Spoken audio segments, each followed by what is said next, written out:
My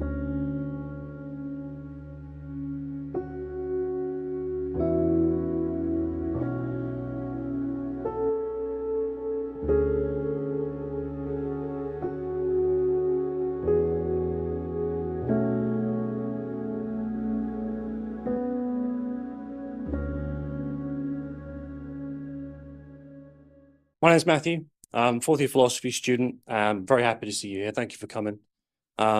I'm just going to take a few moments just to tell you about why we put this event on, and let you know about the format for this evening. So I decided to put this event on, I'll admit, for selfish reasons. I consider myself to be in a relatively low information position on this subject. I wanted to understand what was going on. I also wanted to show that it's necessary and possible for us to come together when we have disagreements, however severe, and bring our arguments to the table outside of the political influence and interests of state actors and mainstream narratives.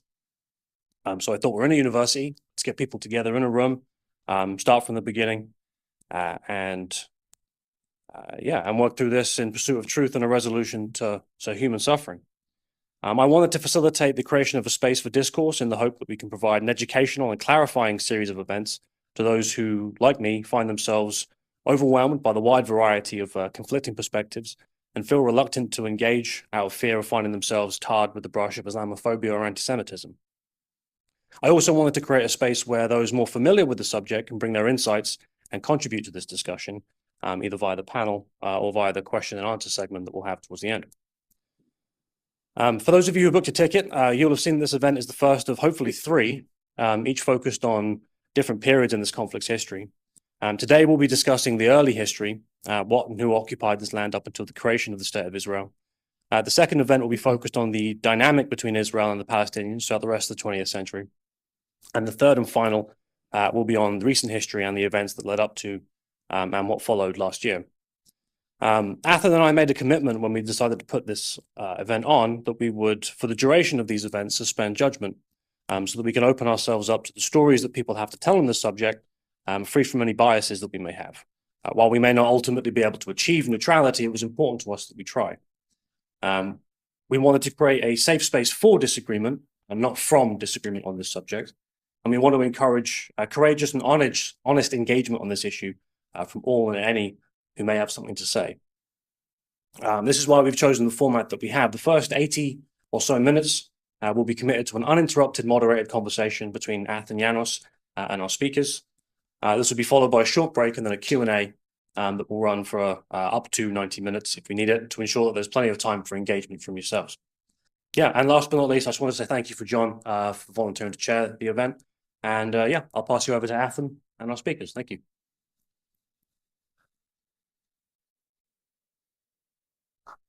So first of all, thank you, Matthew and John again.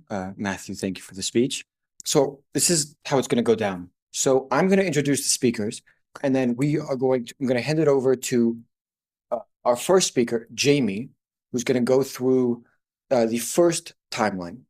And then we're going to have a discussion about that. And then John is going to go through the second timeline, discussion about that. And there's 4 timelines that we're going to go through and then have that discussion followed by a Q&A. So that's enough for me. Let's talk about our very intelligent and smart speakers. So first up, we have John McHugo, who is the author of A Concise History of the Arabs, Syria, A Recent History, and A Concise History of the Sunnis and Shias. And he's also a trustee of the Balfour Project, which many of you might have flyers for. And he's also a board member of the CAABU, aka the Council for Arab-British Understanding. Despite this, he wishes to stress that tonight he is not speaking on behalf of the Balfour Project or the CAABU, but purely in his own personal capacity. The views he expresses are his alone. Next up, we have Dr. Jamie Allinson, who is a professor of politics and senior lecturer, unfortunately. Yeah, not yet. Okay, well, he's a senior lecturer of politics and international relations at the University of Edinburgh, with a particular interest in the contemporary Middle East. He is also the author of The Struggle for the State in Jordan, The Social Origins of alliances in the Middle East and the age of counter-revolution, states and revolutions in the Middle East, which that last book I'm personally a big fan of, I've told him. So that's it.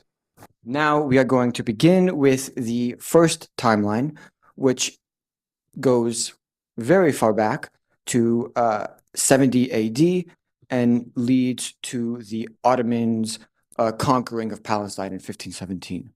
So I will briefly lead you guys, quickly go through this and lead up to the start of the Ottoman control of Palestine, and then I'll hand it over to Jamie. So in 70 AD, the Romans retake Jerusalem from the Jews and destroy their second temple. That's very significant because that remains a very holy spot for the Jews right now. Then fast forward to 636, the Muslims conquer Palestine, which gradually becomes an Arab-speaking population. Now, fast forward to 1091 to 1291, the Crusaders occupy much of Palestine. Then in 1291, the Egyptian Mamluks take over Palestine, defeating both the Mongols and the Crusaders. And then moving to 1492, okay, I'll go to 1517 first and then come back to 1492.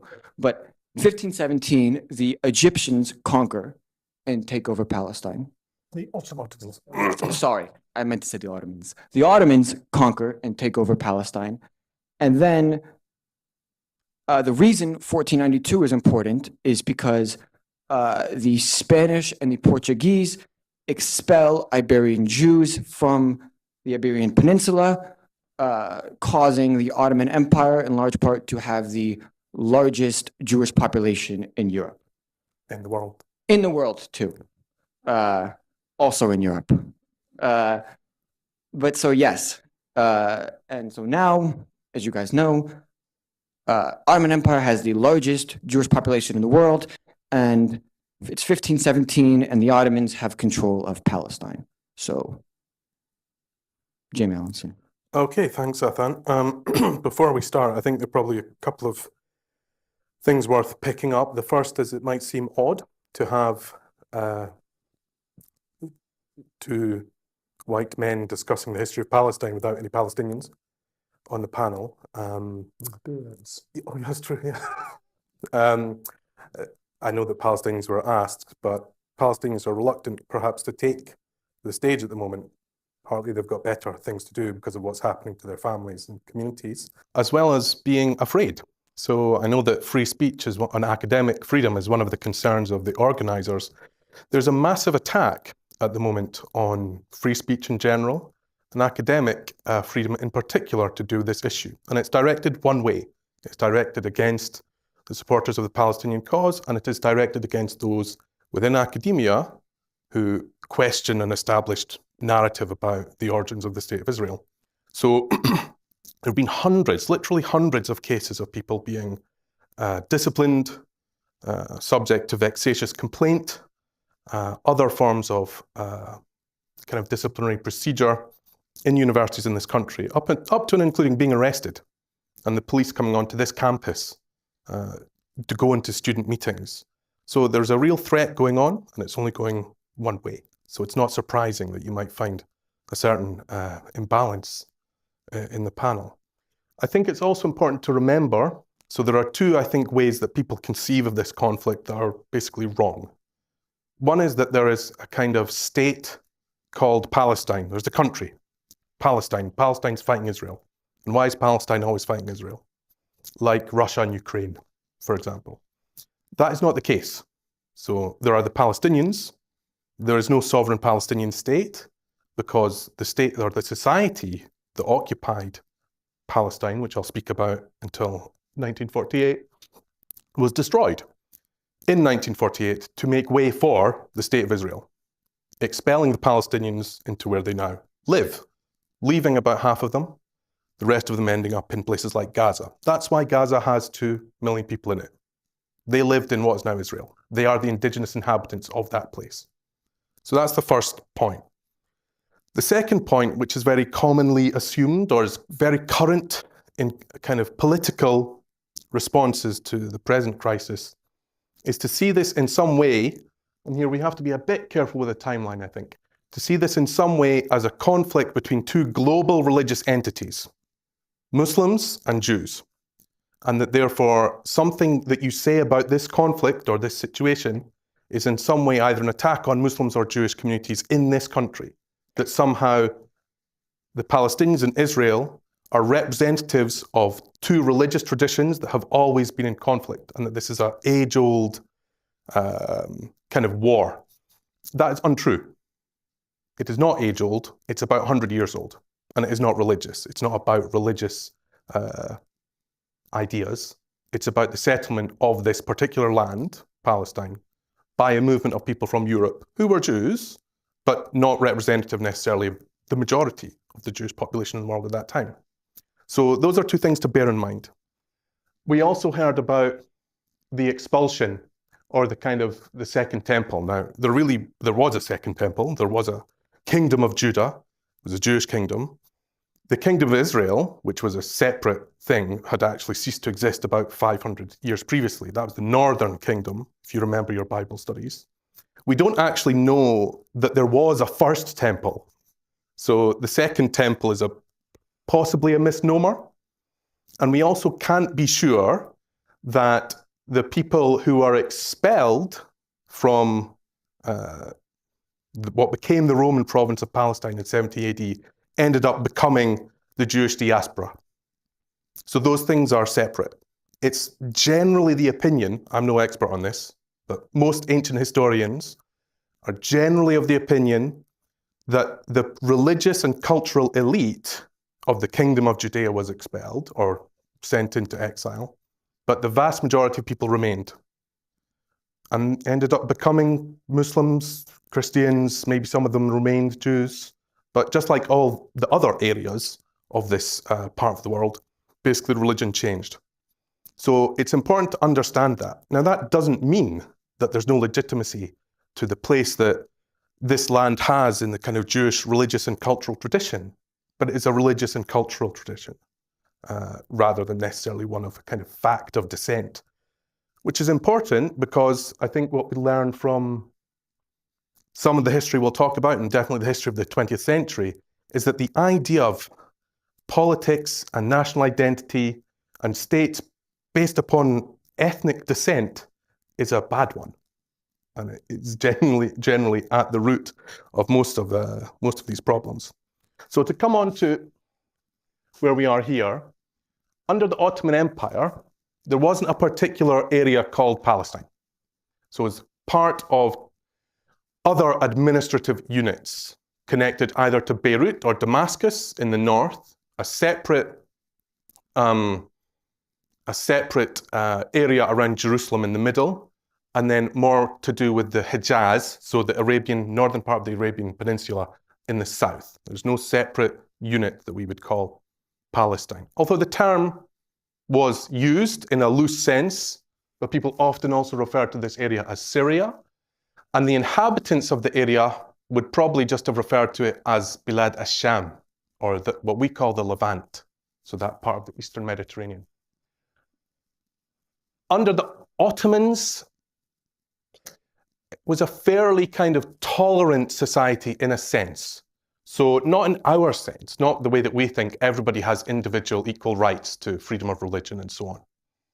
But different religious communities basically ran their own affairs with a kind of ruling Sunni Muslim elite. So they were undoubtedly in charge, but basically most of the society ran fairly autonomously. And that included in this area, Greater Syria, let's say, yes, communities of Muslims, but also very large communities of Christians, and a fair number of Jews. So there were Jewish communities in this area. The idea that we'll perhaps hear about from John, that this was a land without people, so uninhabited, is completely untrue. Not only was it not a land without people, it wasn't even a land without Jewish people. It had an indigenous Jewish community in it, who were not generally subject to the kind of Judeophobia and anti-Semitism that happened in Christian Europe. So in the Islamic empires generally, and the Ottoman Empire particularly, there were outbursts of kind of attacks on religious minorities, Christians, Jews, Shia, non-Sunni Muslims. It happened from time to time. But this whole ideology of there being some kind of race of people who need to be controlled or exterminated or some particular threat, that's a completely European thing. It's not present even in the most kind of, let's say, most conservative forms of Islamic and Arab discourse in the 19th century. It appears later. Begins to appear with some events, probably not with the peasant revolt. So basically, Muhammad Ali, who was the leader of Egypt in the 1830s, took what is now Palestine from the Ottoman Empire's control. And that began to, because Muhammad Ali was trying to create state structures like European ones, began to show those ideas in Palestine. So that's why it's important, because people began to get these kind of ideas. Against Muhammad Ali's troops, there was a peasant revolt in which lots of people were killed, including a lot of people in Safed, which is a predominantly Jewish town, but probably just because they were in a town. There were lots of other towns that were subject to this. But there was a particular incident in Damascus which came to attract, it's important, because it came to attract the interest of Christians in Europe, particularly in this country and in Scotland, about a blood libel, so the kind of anti-Semitic conspiracy theory against the Jews that they're using the blood of Christian children for ritual purposes, which is a completely European thing, does not appear in the Middle East until this point. And it was actually fostered by Italian Catholic priests amongst the Christians of Damascus in order to offer a kind of a strategic entry point. But that led to a discussion about what do we do about the Jews of the Middle East in this country, and therefore in general about the idea of what they called restoring the Jews to the Holy Land, which is the origin really of the idea of Zionism.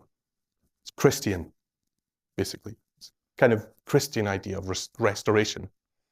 Of course, we're going through a lot of time periods here, but in this time, the Ottoman Empire was trying to introduce reforms which would increase a kind of more capitalist economy.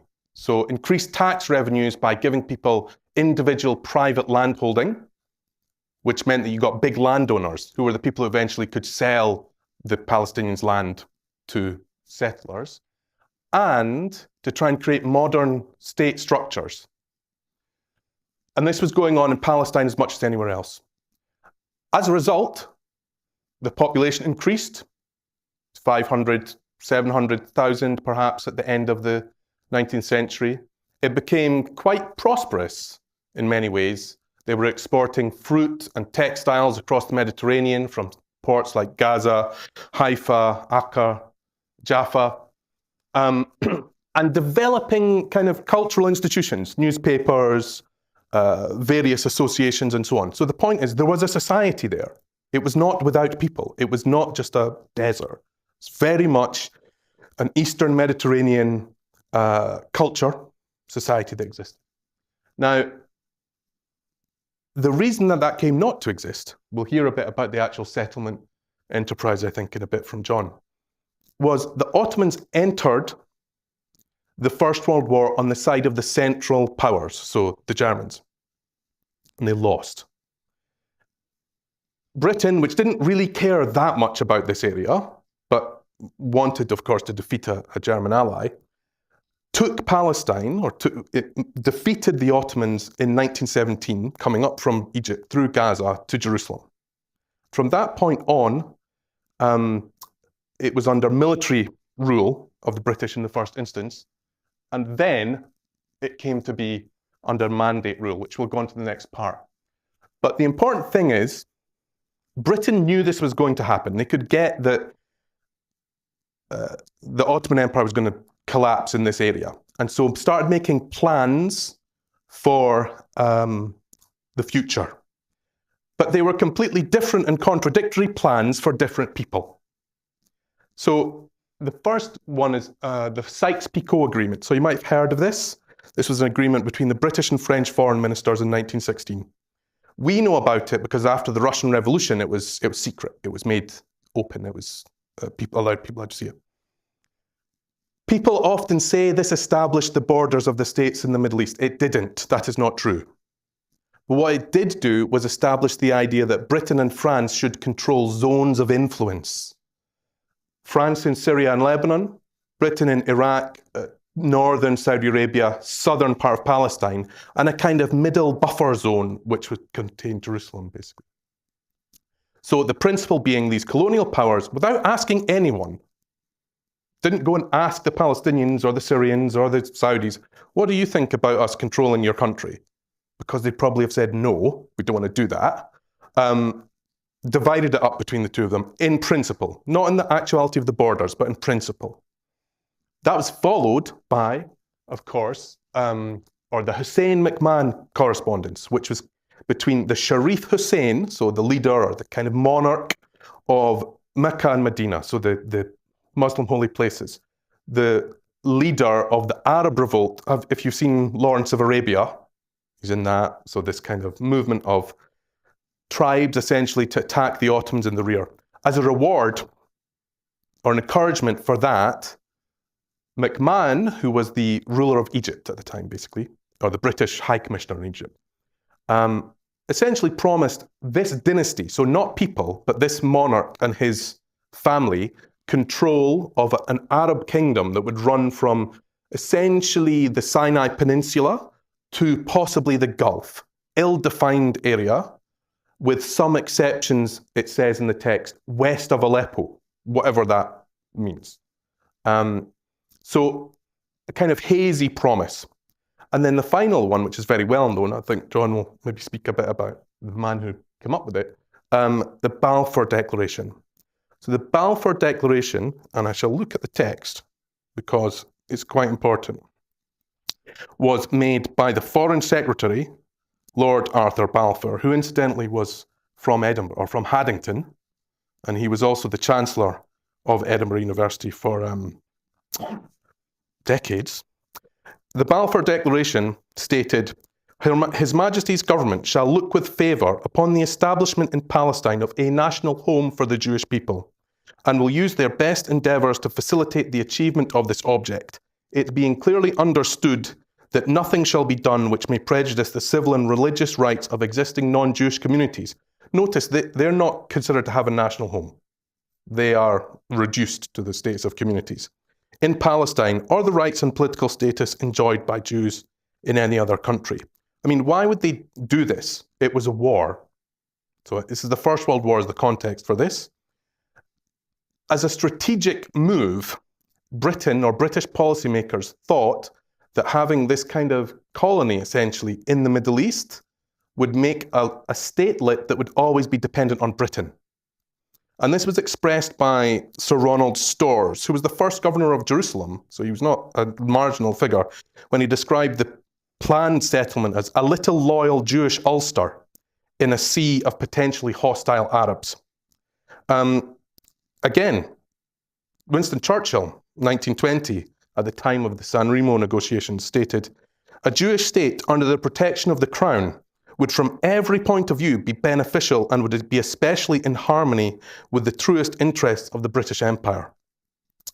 Chaim Weizmann, so the first president of Israel, really leading Zionist figure, states in his memoirs, what we wanted was a protectorate. A Jewish Palestine would be a safeguard to England, in particular in respect to the Suez Canal. So it's important to understand that this is not being done out of some kind of notion of the welfare of the Jewish people. Balfour was quite anti-Semitic in that he had pushed forward legislation designed to stop Jewish immigration to Britain in 1905. And then you can look at what, in the very same article, Churchill has to say about why Britain should support a Jewish state or national homeland, where he says it would be a counterweight to the Russian Revolution and to Trotsky's schemes of worldwide communistic state under Jewish domination. So exactly these kind of anti-Semitic conspiracy theories that flow around the world today, expressed by the people who are kind of putting this declaration out there. It's important to understand that, I think. This, of course, is then followed, and in contradiction to, the 14 points of President Wilson. So President Woodrow Wilson presented this idea of national self-determination in Europe, it should be stated, in Europe, as the reason why there had been conflict, or these multinational empires that had imprisoned their nationalities. This is an idea that's behind the foundation of the League of Nations, as part of which there was an establishment of the idea of mandates. So mandates were to take over by the victorious powers in the First World War the territories of the losers. They divided them up into several categories. Palestine was a Class A mandate, which meant it was supposedly more ready for self-government. The idea being that Britain is supposed to make the Palestinians able to govern themselves. Now, there's a big problem with this, which is the Palestinians were already governing themselves. They didn't need Britain to tell them how to do it. It's based on a deeply racist idea that was expressed by Balfour at the San Remo conference, which established the mandates and incorporated the Balfour Declaration into the Palestine mandates as part of the legal foundation. But he said in a private letter to Lord Curzon that we do not propose even to go through the form of consulting the wishes of the present inhabitants. Zionism is of far profounder import than the desires and prejudices of the 700,000 Arabs who now inhabit that ancient land. Again, echoed by Chaim Weizmann, at the same time said, and I apologize for the colonial language, but this is the original text, the British have told us that there are some hundreds of thousands of Negroes, but the matter is of no consequence. So this is the underlying world of thought that can make this kind of thing happen. And on the basis of the mandate, you could get the establishment of the Yishuv, or I should say the new Yishuv. So not the old Jewish community, Yishuv means community, which were indigenous and already living in Palestine, but the new Yishuv of settlement, which I think John touched on. Okay.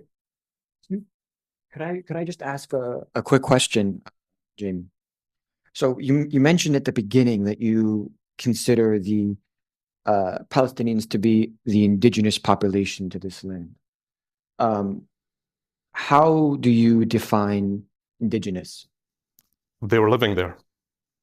They're living there, it's obvious.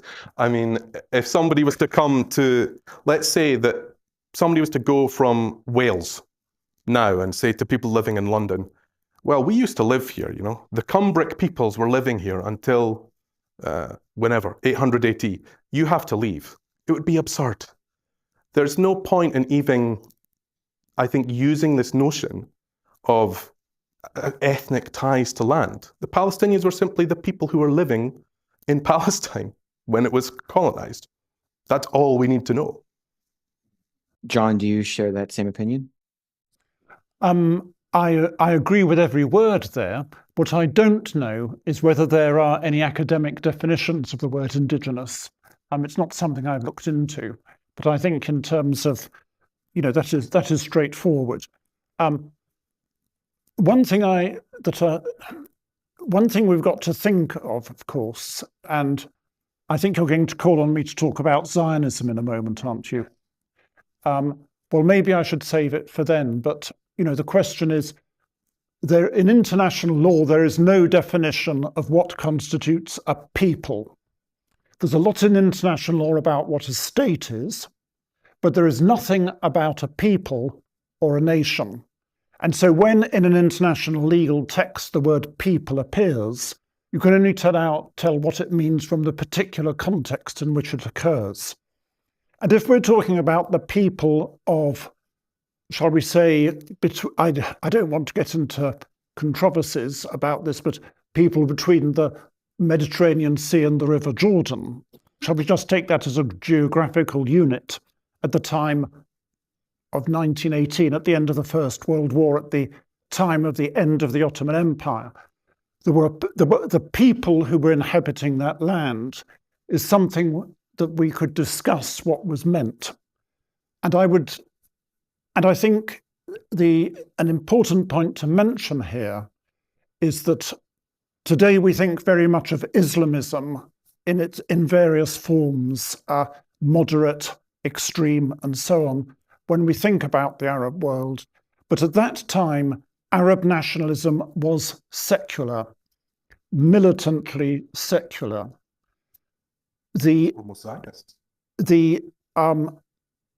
Jews who were indigenous to Palestine, and Jamie didn't say anything about this, and I don't know if you agree, but I suspect you do. I mean, I don't think there's any doubt that there have always been Jews living in Palestine. You know, whatever happened in 78 AD did not get rid of the entire Jewish community there. There were Jews there. There was another revolt in AD 130, we know, and there's much evidence to show this, you know, archaeological evidence of synagogues and so on. But were they a separate people from the other people inhabiting Palestine, apart from the settlers who'd come to from Europe, who I'm going to be talking about in a minute? They were Arabic speaking, they were Arab in culture. And Jamie also mentioned the 1840 Damascus blood libel, and he mentioned that it was something that came from, was started by some Catholic missionaries. You said were Italian. Sorry, I might have got that wrong. Well, I think some of them were, I think there was also a French consul. It was the French consul, Italian missionaries, I think. Yeah, it was an Italian missionary who was murdered. Yes, that's right. But there was an anti-Semitic French consul in Damascus, and he is the guy who kicked it all off. Now, one of the shames, and I'm a Christian myself, but one of the shameful things in Christian history, of course, is Christian anti-Semitism towards the Jews. And the blood libel, the idea that in some way Jews have a secret ritual in which they kill a Christian child to reenact the death of Jesus in some horribly perverted satanic ritual. That lie actually originated in medieval England, though it seems to be based on something taken from the Book of Josephus, but that's detail we needn't go into. But if I could just come back to a previous point that you made, because you had said that might confuse some people. You had said that there were some Jews that were indigenous to the land, but then also that Palestinians were the indigenous people to that land. That may confuse a few people in the audience. So can you clarify? Great. We're having a discussion under rules of freedom of speech. I don't care if people are confused. We can sort the confusion out by free and objective discussion. Okay? So please take me up on that if you want to at any point. But sorry, it's important that I finish that very long sentence I was saying, or my point you'll only have half my point and you'll get the wrong end of the stick. The point is that the blood libel is an exclusively Christian thing. And I'm sorry to say it has to be exclusively Christian, because it's only Christians who believe that Christ died on Calvary and rose from the dead. Muslims believe, and this is stated in the Quran, that Jesus was not crucified. Ergo, therefore, you cannot have a Muslim blood libel, because there would be no sense in Jews conducting such a ritual. Do you take my point? And that's a very important point, I think, for people to know. So the forms of Christian anti-Semitism, of European anti-Semitism. Can I now get on to Zionism? One more questions for Jamie about the Ottoman Empire. I also want to take Jamie up on one point, which I'd forgotten about. Certainly, but I just wanted to say that your last question about people being confused about there being indigenous Jews in Palestine, that's only a problem if you think that there's a contradiction between being a Jew and being Palestinian, and there isn't. Sure. So, in fact, the other thing to remember is this category of national identity, which we're conflating with religious identity here, and we shouldn't, is recent. It didn't really exist at this time, and it didn't exist for Jews or Muslims, Christians, anyone. So there were lots of religious communities speaking the same language, basically, in this area, as there were across the Middle East. But there was no notion of a nationality that they could have. There were many people who came and went from the Holy Land, or whatever we want to call it, and they established, in some cases, religious communities. So a lot of Jewish rabbinical communities in kind of the holy cities, Hebron, Tiberias, Safad, as well as people who'd just always been there. So another thing to remember is there's another group of, so we can call it Israelite religion or a related religion to Judaism, the Samaritans, who've always lived in this area. They are, in fact, the descendants of the kingdom of, that's where the kingdom of Israel was. They are a Palestinian group. In fact, they have representation on the Palestinian National Council. So it's not a contradiction, basically. So I want to ask you just a couple questions about the things you mentioned in the presentation. The first is, so in the 1834 Peasant Revolt, I think some people are going to be confused by the fact that it was against the Egyptians, considering we're talking about the Ottoman Empire here, the Turkish Empire. So can you explain that? And then also, can you explain the impact of the Peasant Revolt in 1834 on the shaping of the collective Palestinian national identity? Yeah, sure. So at this time, in the 1830s, the Ottomans did not control Palestine, or let's call it the Levant. So Muhammad Ali he was actually Albanian. He was an Ottoman military officer who took over Egypt after it was invaded by France in 1800. You've seen the film Napoleon recently. He went to Egypt. And so Muhammad Ali tried to establish a kind of modernizing national state on the French model in Egypt, and then to take over bits of the Ottoman Empire until that made Britain and France too angry, basically, and they stopped it. So he was in control. Egypt was in control at this time. The local landowners and, it's kind of local elites, I suppose you would say, opposed Muhammad Ali, and they encouraged people to revolt, which went much further than they wanted it to go. But it's the beginning of, I wouldn't say necessarily a Palestinian national consciousness, but you begin to see a kind of reciprocal idea that these areas around of Syria, basically greater Syria, might need to do something like Muhammad Ali was doing in Egypt. Okay. And then the second question I had was, so Palestinians are largely Arabs, correct? Yeah, whatever that means. I mean, they speak Arabic. Arabic is the Palestinian national language. The Ottomans was a Turkish empire. No. So this again is this is a problem. So we live in a world where we think that there are things called nations, and we think these things are called nations because they speak languages that are particular to that nation. And then people go, well, you're in Scotland, you're speaking English, which points out that that doesn't always work. And that these nations must have states. This is incredibly new in human history, and it doesn't work for this time period. So it's important to avoid what I would say is like the Flintstones model of history, where you think that everyone in the past is exactly the same as us, and they went around in cars driven by dinosaurs. So this didn't have the notion of what an Arab meant. In fact, at this time, if you said Arab, it would mean a Bedouin.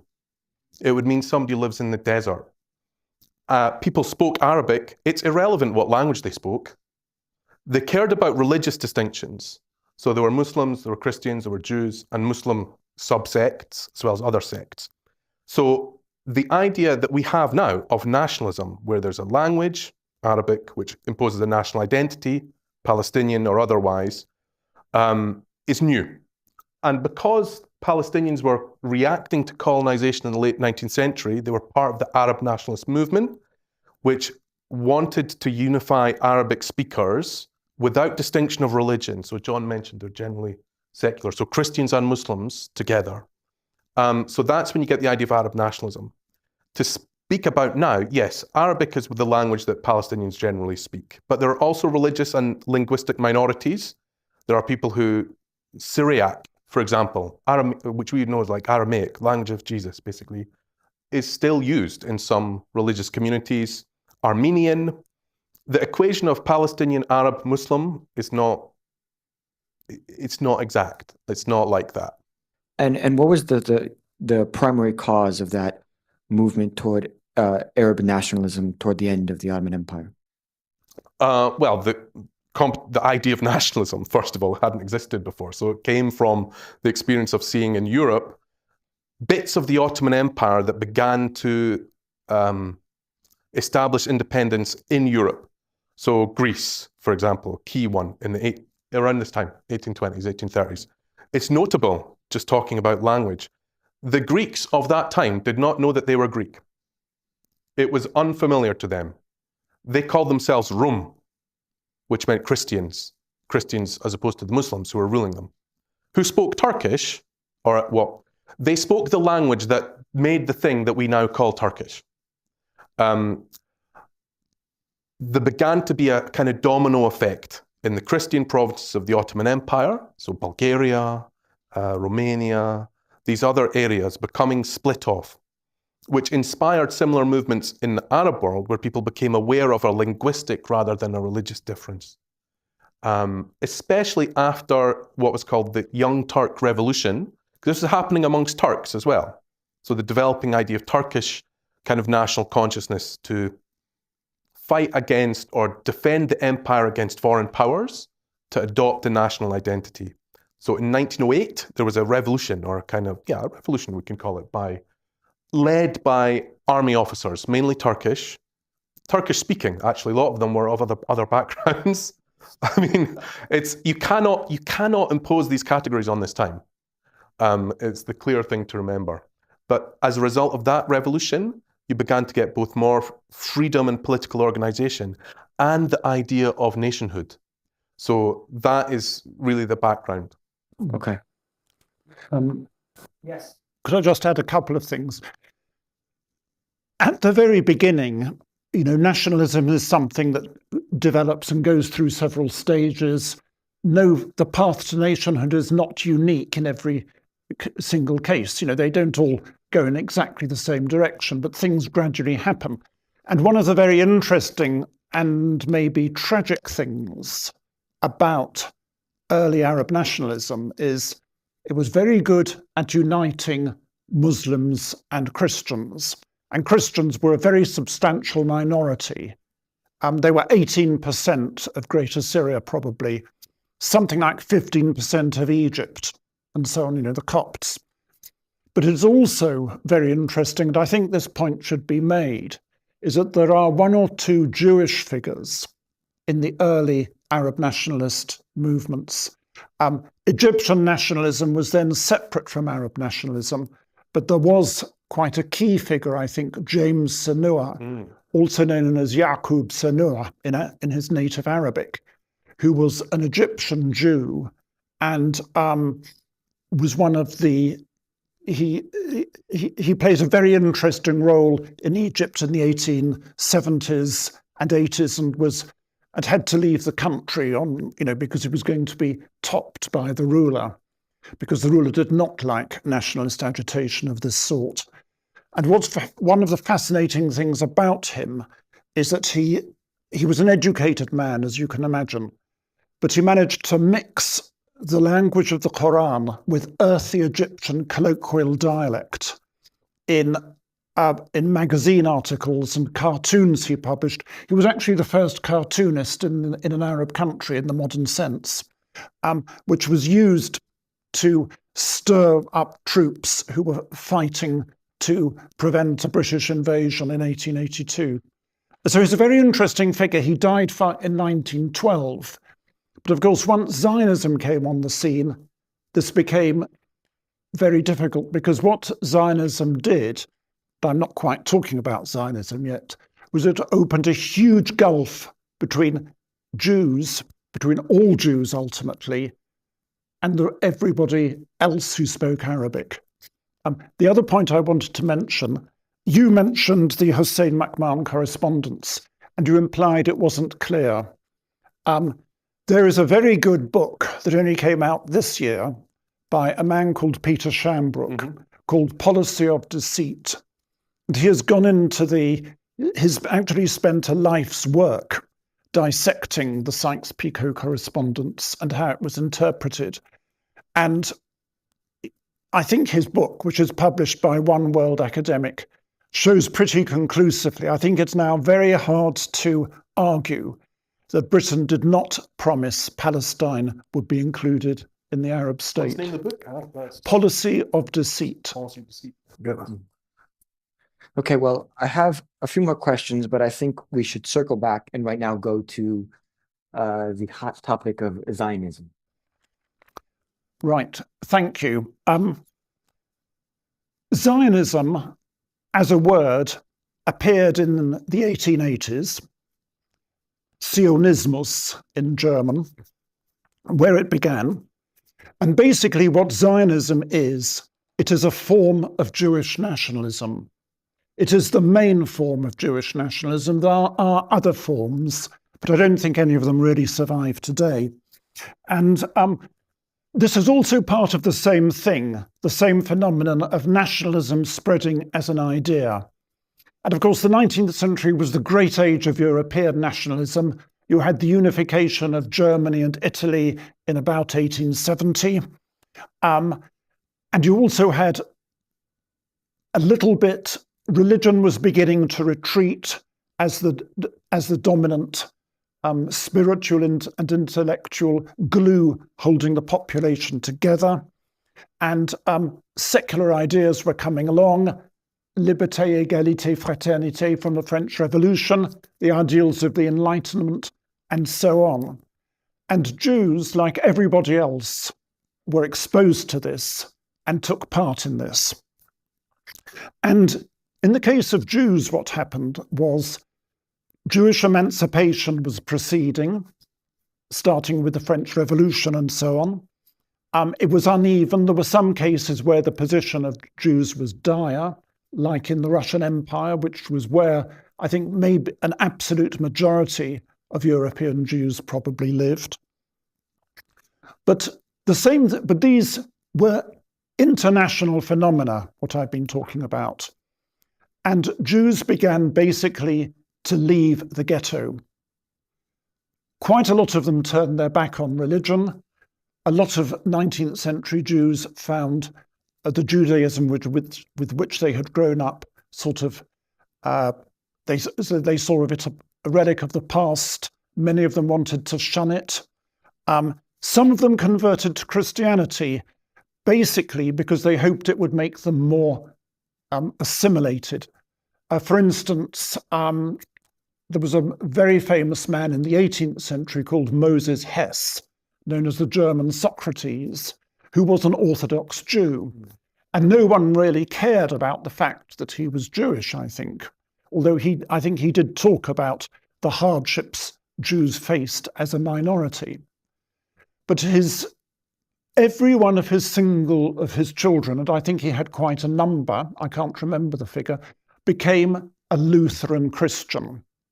And one of them was the father of the composers Felix and Fanny Mendelssohn, whose music, of course, is well known today. At the same time, you had new scientific ideas coming along, some of them very dangerous, things that we now see as clearly repellent. I'm talking about some of the 19th century ideas of race and racism, these theories of the Count of de Gobineau and so on. And this could give an extra way of turning Jews into the other. In medieval Christian Europe, they had been the other for religious reasons. But now, as a lot of countries began to think of their people as a race, the question was, where do minorities fit into this? most Jews ultimately came from somewhere else. It might have been from Sephardic Spain before 1492, but more often than not, in the overwhelming majority of cases, it was from Eastern Europe, from what was then the Empire of the Tsars and the eastern bits of the Austro-Hungarian Empire, like Galicia, where Jews had their own language, closely related to German, but written in the Hebrew alphabet, known as Yiddish. And as Jews assimilated, many of them began to wonder, are we really succeeding in being regarded as equal citizens? People still look down on us. People still despise us. People don't really accept us as being one of us. There was some very nasty anti-Semitic politicians as democracy came along, people who could win elections. And this happened notably in Vienna. And there was a guy, I think, called von Schönerer, who was an anti-Semitic politician. And he had a famous line. He would say to a Jew, "Now, don't you worry, we decide who a Jew is. Doesn't mean you, my dear friend, it's just the others." And of course, we're seeing this mutatis mutandis, if you'll excuse a Latin expression, in today's world, of people demonizing the outsider. And Jews were very vulnerable to that in late 19th century Europe. And obviously, I can't go through everything tonight, so I'm just going to speak about a very few people. But the first one was Theodor Herzl, who was the man who founded political Zionism. And he thought assimilation isn't working. He was convinced of that by the election of an anti-Semitic mayor in Vienna, and also perhaps by the Dreyfus case. What we have to do is think of ourselves as a people, as a nation. He wasn't necessarily set on Palestine being the homeland of the Jews, but he found, as soon as he went to Eastern Europe, to the land of the Tsars, where the vast majority of Jews lived, that they believed this was the land that belonged to the Jews. And this was a belief held by people who'd never been there, who'd only read about it, who knew it in their religious texts. And of course, when Zionism became a form of nationalism for Jewish people, they often conflated religious and nationalist things. So, for instance, one of the major Jewish festivals is the Festivals of Light, Hanukkah, which is to celebrate the reconsecration of the temple in Jerusalem. And an eminent Zionist said, a man known as Asher Ginsberg, also known as Ahad Ha'am, he said, well, really, this should be thought of as a national festival for Jews. It was about reconsecrating our most important national monument, the temple. And so many of these people who became Zionists had drifted away from religion. Herzl, for instance, didn't have his son circumcised, and he shocked the chief rabbi of Vienna, who paid him a courtesy call one December, probably asking him, isn't it about time you came along to synagogue? And found Herzl setting up a Christmas tree, which was a definite no-no in the eyes of the chief rabbi of Vienna in 1895. And the other big thing for the Jews was the revival of the other big thing for the Zionists, not the Jews, was the revival of the Hebrew language as a national language for the Jews. Now, another form of Jewish nationalism that hasn't survived, called Bundism, wanted to big up Yiddish instead, because that is what most Jews spoke. But Ahad Ha'am and many others were afraid that Jews were just melting away. Ahad Ha'am gave up religion. He became an atheist, in fact, but he was outraged when his daughter married a non-Jew. And despite all the repression of Tsarist Russia and the horrible situation of Jews there, many Jews were assimilating even there. As education began to spread, children began to speak Russian as well as Yiddish, and began to abandon Yiddish sometimes and were not bothered to learn Hebrew. Now,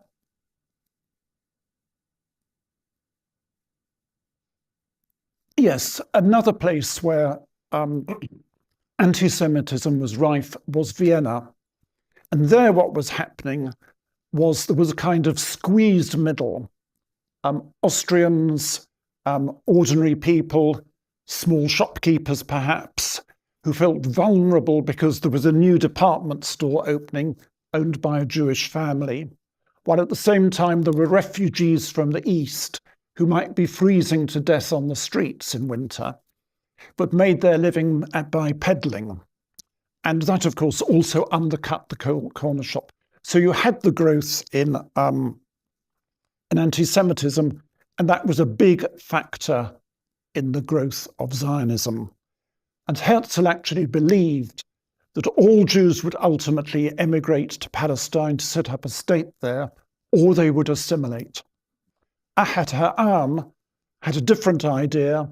He saw Zionism as creating a kind of spiritual center for the Jewish people in Palestine, which would be a light to the whole Jewish community all over the world and would help revive the community everywhere. Now, Zionism was very much a minority thing among Jews, but it gradually grew, and particularly after the Balfour Declaration in 1917, which has already been mentioned by Jamie, but it only probably became a majority view of Jews after the start of the Second World War, as people realized just how appalling Hitler was. Now, the facts of the Holocaust only became irrefutable, I think, in late 1942, because the Wannsee Conference was in early 1942, and I think it was only through the Polish resistance that the news of what was going on seeped out later that year. But everyone knew already well before Wannsee how horrific the anti-Semitism of the Nazis was. So I've told you about two types of Zionist. The Herzlian Zionist, who wanted to establish a state in Palestine. Ahad Ha'am's Zionism, which wanted it to be a spiritual center. But even Ahad Ha'am believed that Palestine should acquire a majority Jewish population.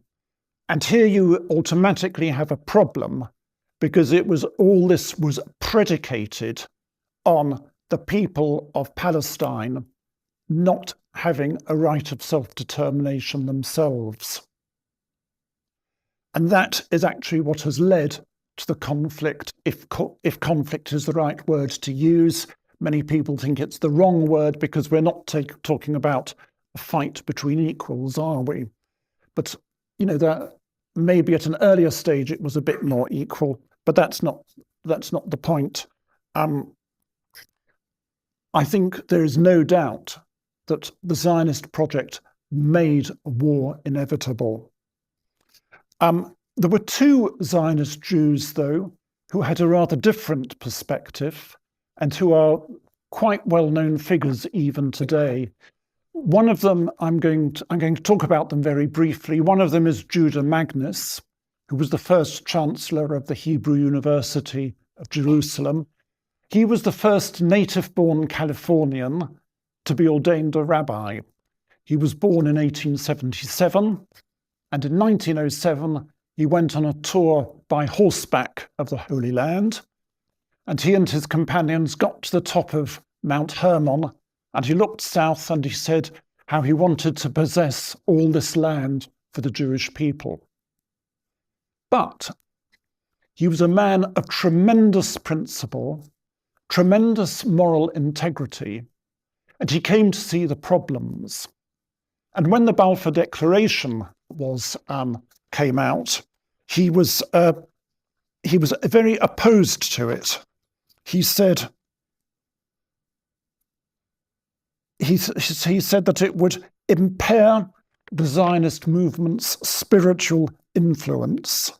And he observed, as Jamie has already mentioned, that it was primarily for the benefit of the British Empire. And he commented, "It is in the nature of every imperialism to go back on its promises if it seems necessary to its existence or to the strength of the empire to do this." Now, he was a pacifist, and in the First World War, he'd done a lot of work to aid the Jewish communities of Eastern Europe in the war-torn area between the Russian and Germans who were fighting over that bit. Later on, however, he came to realize that the only way to confront Hitler was by fighting him. And so he went back on his pacifism. But he was very, very opposed to the declaration of a Jewish state. And when the Biltmore program in 1942, this was, I think, before the news of the Holocaust became definite. But as I said, people knew how desperate the plight of Jews was in Nazi Germany and the Nazi-occupied countries. There was a declaration at a place in the States called Biltmore, where it said that the aim should be to construct a Jewish commonwealth in Palestine. And he said, now the Balfour Declaration had been, well, it's a real case of weasel words. You can interpret it in all sorts of different ways. What is meant by a national home, for instance?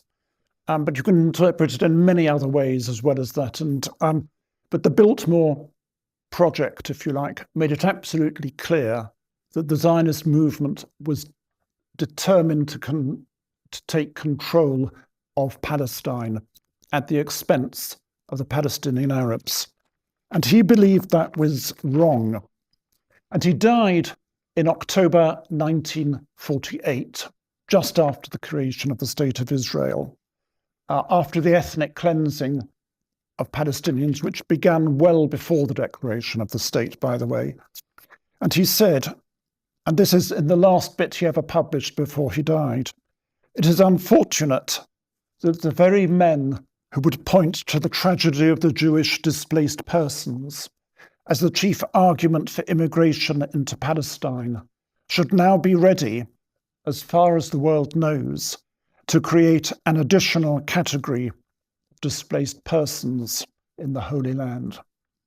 And that, I'm sorry to say, lies ultimately behind Gaza today, because I think 2/3 or 3/4 of the population of Gaza are the original refugees who were displaced so that Israel could be created, or their very numerous descendants. The other man I will talk briefly about, who was an ally and close friend of Magnus, was Martin Buber, who people studying philosophy may have come across separately, but he also had started off as a Zionist. He worked for Herzl for about 6 months, but then something disturbed him in Herzl. I'm not quite sure what it was, and they parted company and he left the Zionist movement. But he was very disturbed again by the Balfour Declaration. And he said, well, he actually turned everybody else's thinking on their head, because he said, what the Zionists are doing with the Balfour Declaration is you are assimilating to the dominant dogma of the century, the unholy dogma of the sovereignty of nations, which assumes that one's nation is answerable only to itself. And so he and Judah Magnus both gave evidence opposing the partition of Palestine in 1947 and were hated by David Ben-Gurion and the leaders of the Zionist movement at that time. And it's a very, very tragic thing that I think they weren't listened to, because they both taught that what should happen, and the only way the Zionist goal could be achieved, was by the consent and getting the proper cooperation of the Palestinian Arabs. And I think I'm going to trespass onto Jamie's. I won't talk. I'll just mention it, but then I'll hand over to you perhaps. One of the things the British Mandate was meant to do was give self-determination to the Palestinian people. The Palestinians may not have wanted Britain there in the first place. They thought they could rule themselves, thank you very much. And incidentally, there was an attempt to set up a united kingdom of Greater Syria in 1919, 1920. And that had its own parliament, which actually included a Jewish member from Damascus, Yusuf Lefkado. And the man who would have been its king, Prince Faisal, made it very clear that for an Arab nationalist, as far as he were concerned, he said, the Arabs were Arabs before Moses, Jesus, and Muhammad. And whoever sets discord between Arab and Jew, or Muslim and Jew, I can't remember which he said, is not an Arab. There is a very, very different model of what could have happened. But of course, now we're down in the territory of the might have beens of history. But Article 22 of the Covenant of the League of Nations made it very clear the Palestinian people were entitled to political self-determination and independence. And there was an obligation in the Palestine Mandate to establish those representative institutions, which Britain did not fulfill. By contrast, they did in Jordan, the French did in Lebanon and Syria, and the British did in Iraq. And all those were mandated territories where there was the same obligation. But Palestine was denied this. And that again is one of the main problems that have led to where we are today. If I could, thank you, John, for that very nuanced and detailed discussion of Zionism. That was great. If I could just ask one question, and then we'll move to Jamie in the interest of time. So Theodor Herzl is considered the father of political Zionism, correct? What was the primary purpose of, because you mentioned that he wasn't a particularly religious Jew. What was the primary purpose of him creating the Zionist conference, moving the Zionist cause along? What was the primary purpose he was trying to fulfill? Was it solely to create a Jewish state? Was it colonialism? Was it to alleviate the suffering of Jews in Europe? What was the primary purpose of the political Zionist project? Well, if you'd asked him, he would have said it is to alleviate the dreadful suffering of the Jews. That is what he would definitely have said. And he believed that by establishing a Jewish state of some sort, it might well have been part of a wider federation. Personally, I think he had something.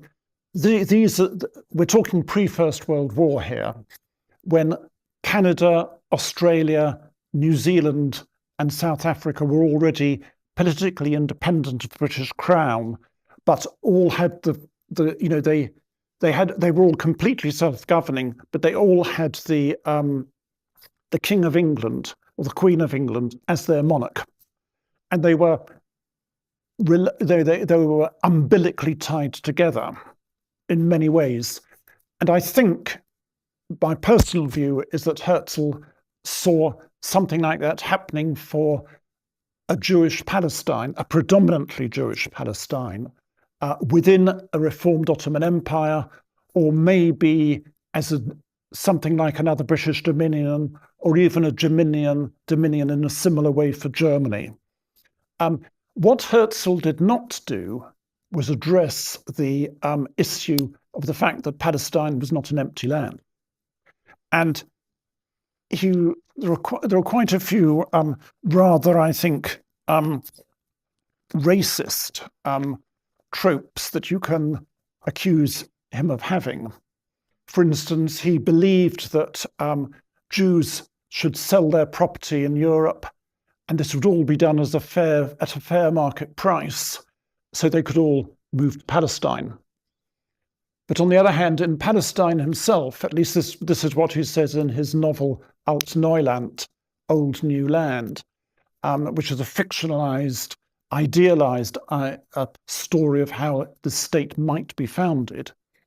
He said, "We had a very shrewd land agent, a Sephardi, who spoke good Arabic and Greek. And we kept the idea of the Jewish state secret. So he went around buying up land so that the Arab vendors were unaware that the land was likely to increase in price as soon as the Jewish state was established."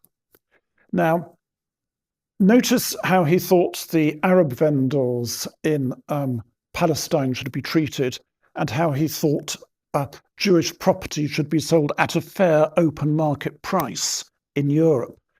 And it's very hard not to say, well, isn't there something a bit racist there? He also, for instance, only went to Palestine once and talked about how he travelled through an Arab-blighted countryside and things like that. You know, it's you can say to some extent these were the thoughts of a man of his time, but if late 19th century Europe was racist, the same applied to its Jewish as well as to its non-Jewish population, is what I would say. If he wasn't such a religious Jew, why was he so tied to a Jewish national homeland in Palestine? Or did he have other ideas about other places where Jews could establish a national home? He personally would have been perfectly happy to.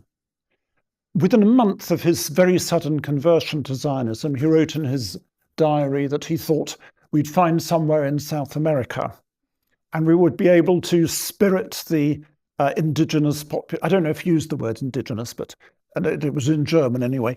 We would spirit the penniless population across the border by refusing them opportunities to work and things. But he soon found, after he set up his Zionist Congress, that the majority of the members came from the Pale of Settlement, the Empire of the Tsars, and they said it's Palestine or nowhere. And so the so-called Uganda scheme got nowhere, but he also thought of El Arish in the Sinai Peninsula, Cyprus, Mesopotamia, what's now Libya, even apparently the Congo, Mozambique, and Madagascar. And other Zionists, there was another Zionist leader a little before him called Leon Penska, who some of you may have heard of, who was exactly the same. And again, you can find the same sort of racist tropes there, which were common to the Europeans of the day. For instance, he says the difference between, Jews are oppressed. Yes, he also said black people are oppressed, but he said, but the Jews come from an advanced race. And what was his plan for establishing this Jewish state? Was it just go in guns blazing and conquer, or was it immigration, or was it through using the British and other imperial powers? I mean, how he saw it as something to be done by diplomatic means, supported by the powers of the day. It would require money, and the mechanism he saw for doing it was a chartered company.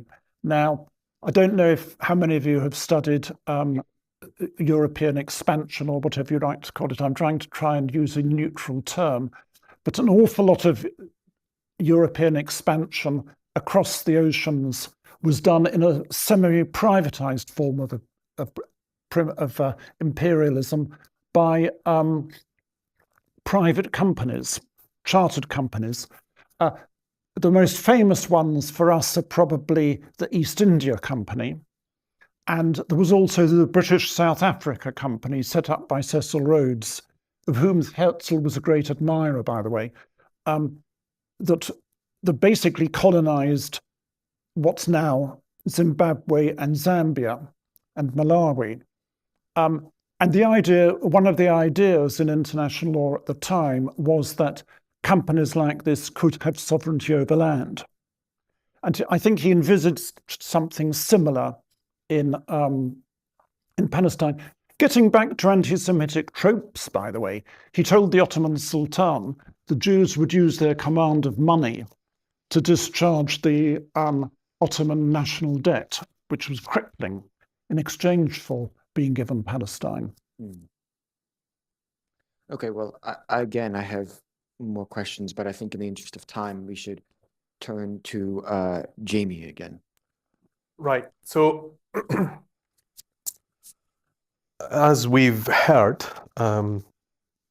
Zionism was developing as a nationalist movement primarily in Europe. And so it meant moving people from there. Mainly, there were some people who came from Yemen, small number, and Morocco, small number in this period, but basically European immigration, which could only really be achieved under this thing, the British Mandate. Because Britain, in fact, as I said, incorporated the Balfour Declaration into this structure. And as a result, did not, in fact, create the kind of institutions that there was a parliament in Transjordan, for example, which was split off from the Palestine Mandate, so what's now the Kingdom of Jordan, in 1926. Similarly, institutions in Syria and Iraq, whether we think they were really independent or not, there was some sort of thing going on that wasn't happening here. The first so-called High Commissioner, so the ruler of the Palestine Mandate, or the chief executive, was a guy called Herbert Samuel, Sir Herbert Samuel. He's a former British cabinet minister. I believe he was the first practicing Jew to be in the cabinet. Maybe. No, Herbert Montagu. But one of a few anyway, so he was an early kind of pathbreaker. But he did believe in Zionism. So he had circulated papers around the cabinet when he was in it and during the war, promoting the idea of a Jewish national home and settlement. So he's now in charge of this mandate.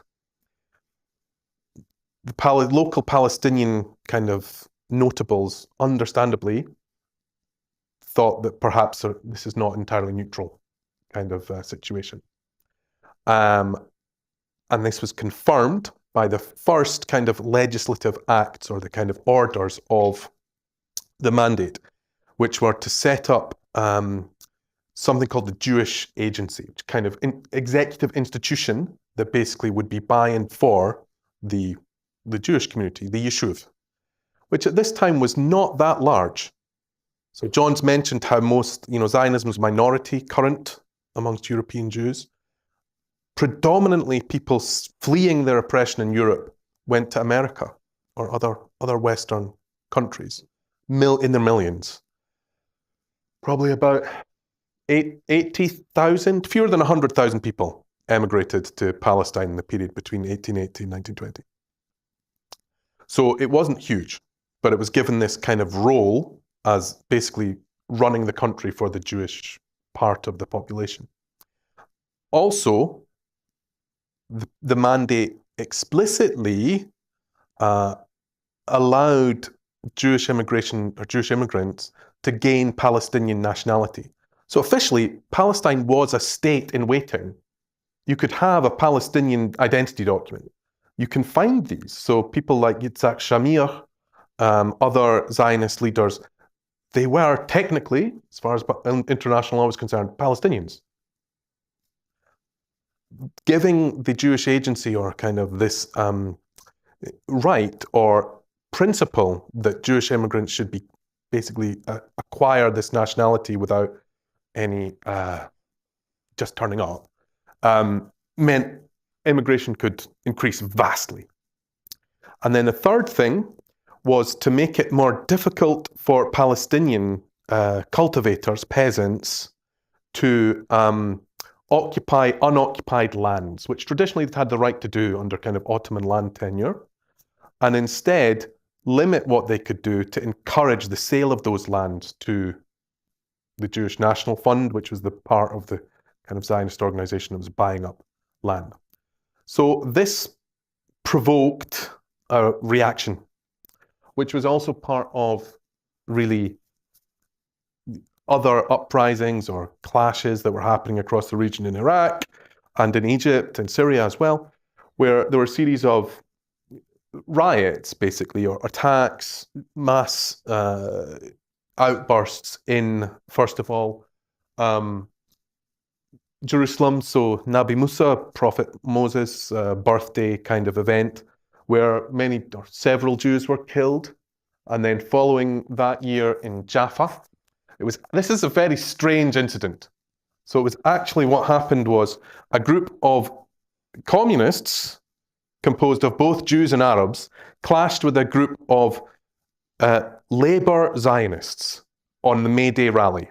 So Zionism was divided at this time now into broadly kind of left or socialist grouping, the labor Zionists associated with David Ben-Gurion, and the right-wing part, the revisionists, associated with a guy called Zeev Jabotinsky.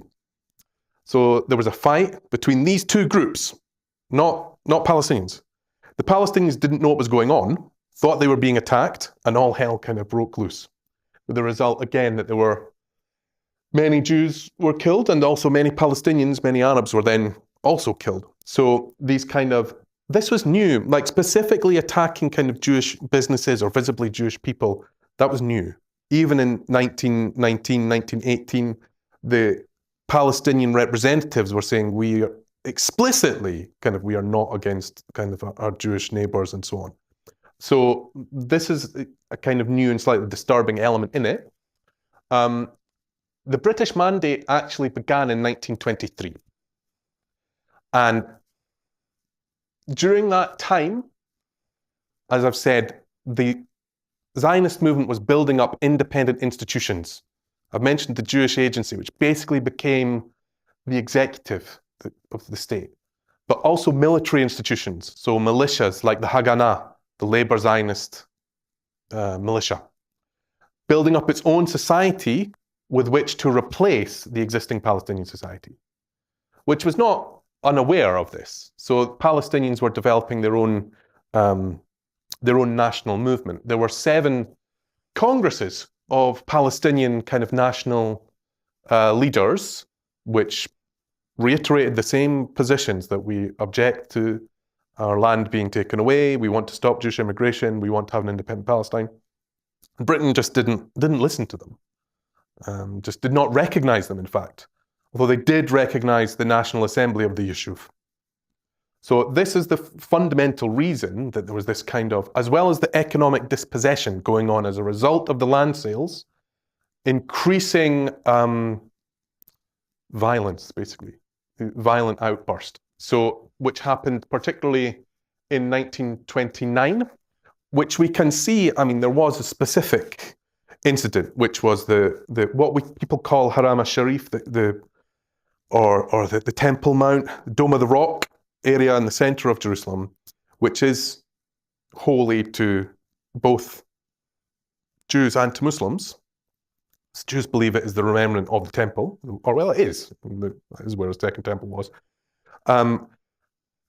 We're setting up kind of permanent installations for prayer, which had been rejected previously and had been said, you're not going to do this. And this resulted in these clashes, uprising to a degree, which did have a kind of intercommunal aspect to them. So both Palestinian Christians and Muslims being killed, and Jews. So particularly in Hebron, which is a very old non-Zionist Jewish community, basically left as a result of this. So obviously we can see Hitler comes to power in Germany, but it wasn't just Hitler. I mean, there's a general trend towards the far right in Europe and towards, it should be noted, refusing asylum to the victims of those regimes. So wherever you got, and it wasn't just Germany, it was persecution of the Jews in Austria before the Anschluss, in Romania and other countries. Wherever that happened, the neighboring countries, France, Britain, and also the US, tightened their immigration restrictions. They didn't let more people in, they let fewer people in. As a result, unsurprisingly, many Jews in Europe felt we have nowhere else to go but this one place where at least it's guaranteed where it might be safe. So there was a huge spike in immigration in the 1930s on the basis of the mandate allowing it and European regimes creating the need for it, while other European countries denied the right of asylum to those people. So that is really the origin, basically, of it's kind of the bedrock of the population that would fight in 1948 to establish the state of Israel. But this led to, so we've got this economic dispossession, political exclusion going on of Palestinians. Eventually led to this huge uprising that lasted for 3 years between 1936 and 1939. It was a national uprising. It was mainly peasants who were fighting, led by the local traditional leadership, including the guy who was actually appointed the chief religious officer, the Mufti of Jerusalem, by the British, Haj Amin al-Husseini, who was genuinely, at this point, certainly anti-Semitic, and kind of identified with Hitler and so on. Although people often present that as if the Arab Revolt is therefore a kind of version of Hitlerism, which it's not. It's this kind of desperate uprising by a dispossessed peasant population, it occupied more British troops than the whole of India in this period. This was also when the first Zionist militias really began to learn how to fight. So the Haganah, the Irgun, which was the revisionist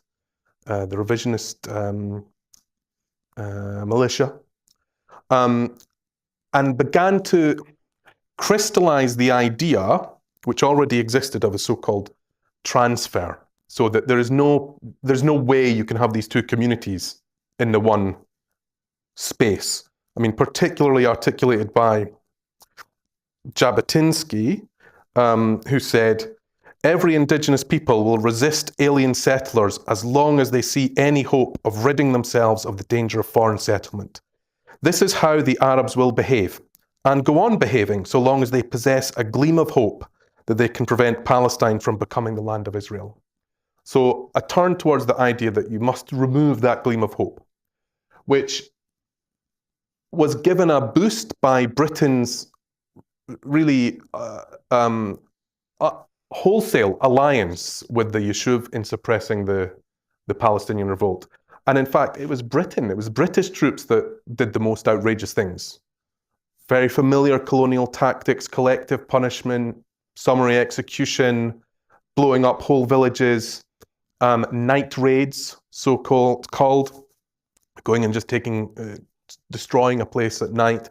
So it was Britain that taught these kind of methods that were eventually to be used, and which of course come from the long litany of colonial revolts elsewhere. It's not an accident, perhaps, that the Palestine police force and the kind of colonial paramilitary police force was heavily filled with people who had fought, or officers who had fought in Ireland in the War of Independence, or against the War of Independence. So the Black and Tans, if you are familiar with that, if you were taught about how awful they were by your father, like I was, a lot of them ended up in Palestine.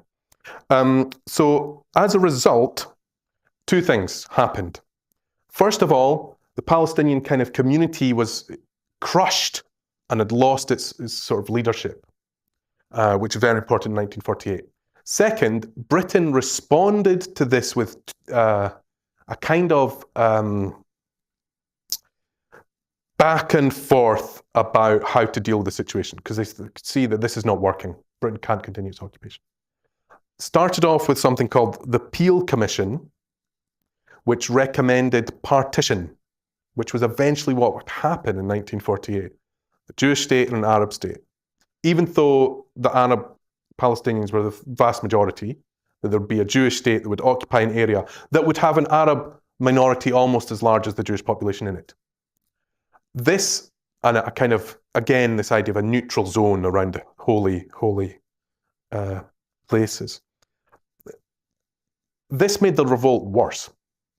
So then Britain kind of went back on this idea with the so-called White Paper of 1949. 39, yes, sorry. Slip of the tongue, 39, which envisaged an independent Palestine with restricted Jewish immigration. So that it would be restricted, I think, to 75,000 people over 10 years, which, of course, alienated the Zionists, who then took up their own campaign, partly against British rule, but also against Arab communities. So the Irgun, particularly the revisionist Zionists, were kind of attacking Arab Palestinian markets and things like that. So I think that's where I want to end with that one. Yeah. Well, thank you again. There's a couple questions, points of clarification that I want to ask you. The first is, why is it not correct to say that all the Jews in Palestine at the time were from Europe? And yeah, well, first let's start with that. Well, they weren't. So you had a population of about, it's difficult to say, maybe 5,000 to 6,000 of the old Yishuv.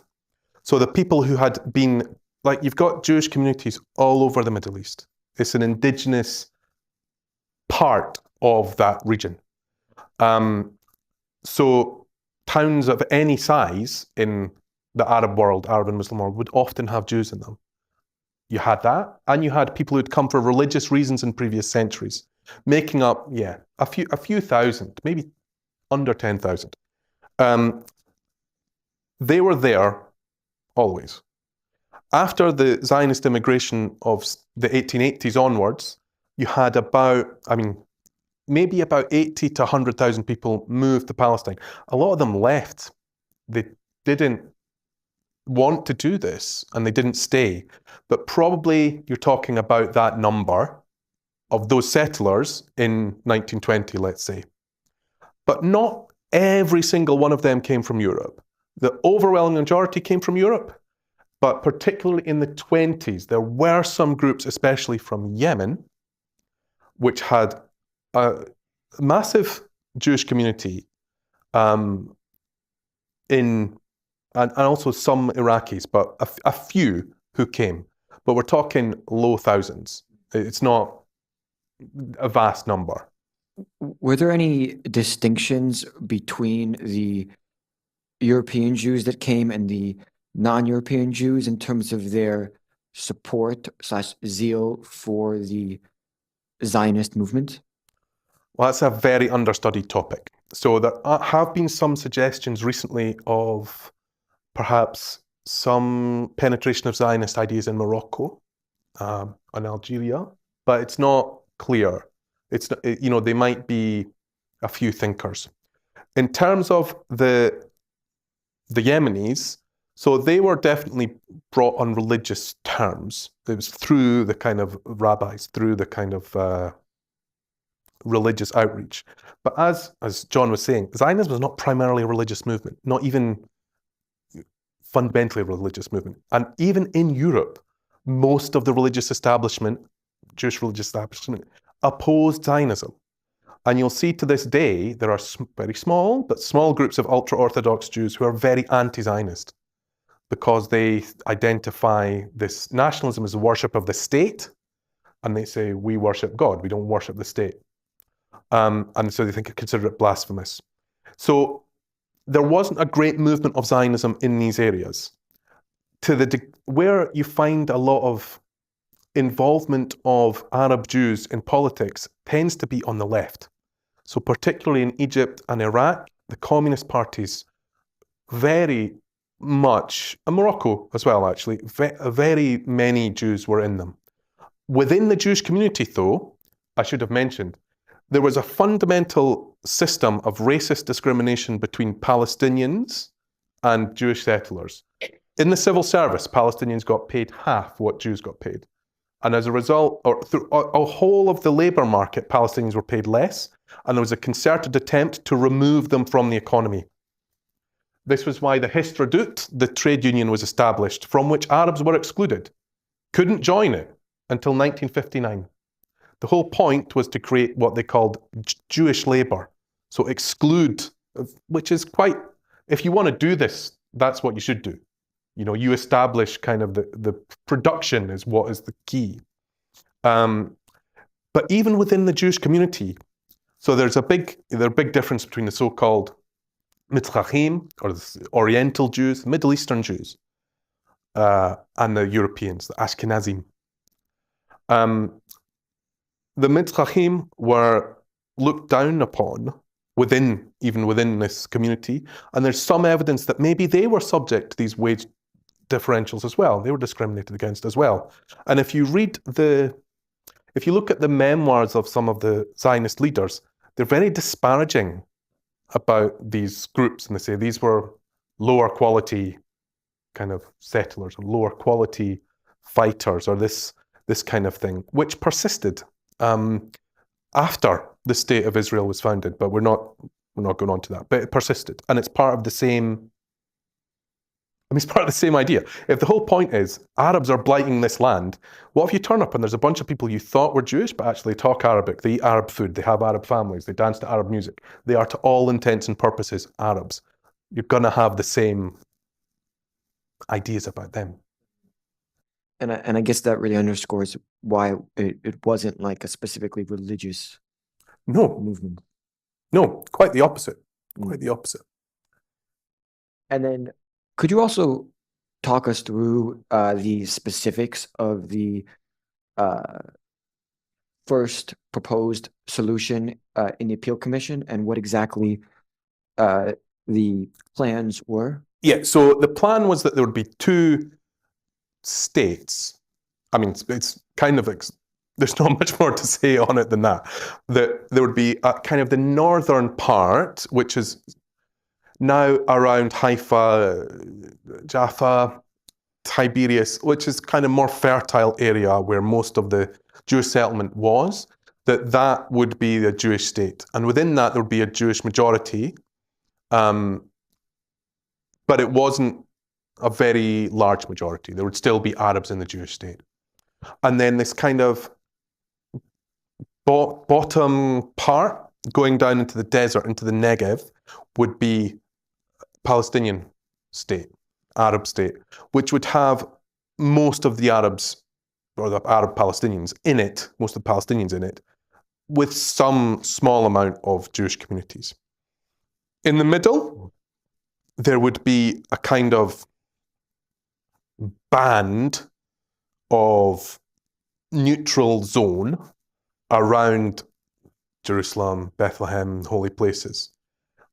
I don't think Hebron is included in this, although Hebron is although Hebron is very sacred to both Jews and Muslims, actually, as a purported site of the tomb of Abraham. So the holy place would be a separate area. So that was the commission plan. That was the commission plan. That it made the revolt bigger. Because the Palestinians thought, well, why are you giving this large chunk of our society, which has, until very recently, a majority of Arabs in it, to the settlers? So they felt... What was the, do you know, like the exact percentages of which land was going to go to the Arabs and which land was going to go to... Not exactly for the Appeal Commission, but I can tell you for the partition plan, which is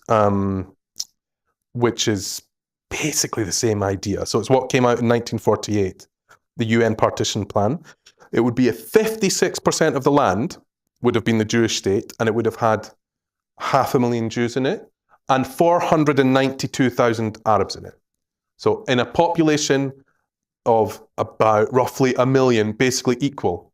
But one side of that population, which had arrived recently from Europe, would have a kind of supremacy in that state, which was the majority of the land. And then in the remainder, you'd have this neutral, this is why this doesn't add up to 100. You have this neutral bit around Bethlehem and Jerusalem, which again, to the Palestinians was kind of an outrage. With what's up to you, what you do with Jerusalem? We're not telling you what to do with London. 42% would be the Arab state with about 800,000 Arab Palestinians in it and 10,000 Jews. So much, much smaller ratio. There would be a really tiny minority.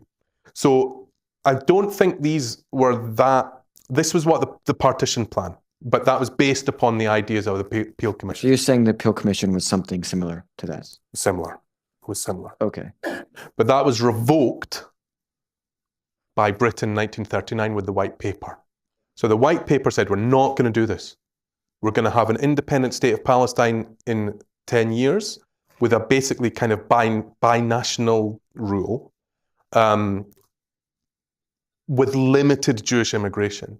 So it will limit Jewish immigration to 75,000 people, and therefore there won't be a Jewish majority. And that was 75,000 people over the next 5 years. I think it was 10, but I wouldn't like to be quoted on the exact figures. I think it was 15,000 a year for 5 years. Yeah. Total of 75,000.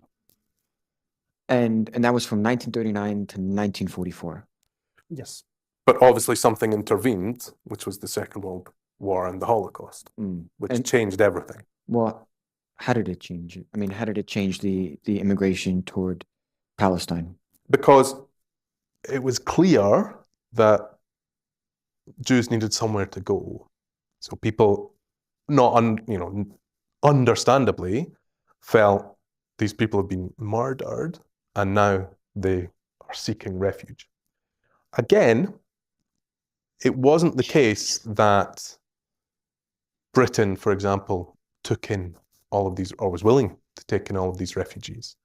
But it wasn't something Britain was forcing to happen. There was a huge wave, or there were large numbers of people just turning up in boats after the Second World War, getting off the boats and, becoming citizens or just taking up land.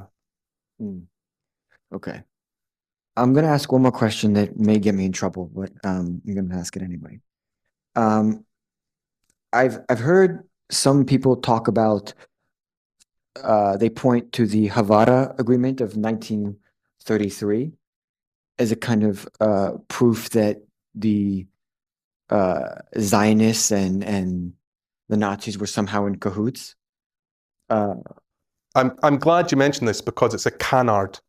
It's a really problematic thing that is completely unnecessary to any argument for Palestinian equality.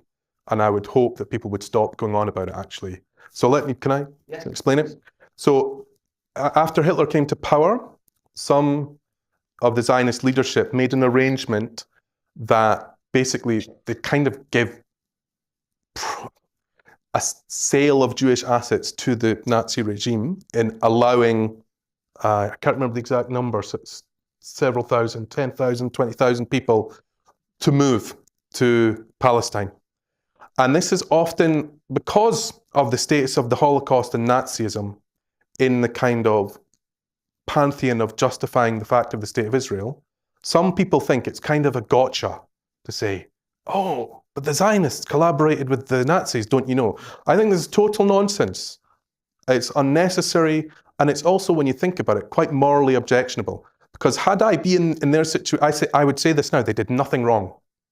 What was wrong is saying these people can go and live in a land that's already inhabited and in a way that is racist by being supreme over the people who currently live there.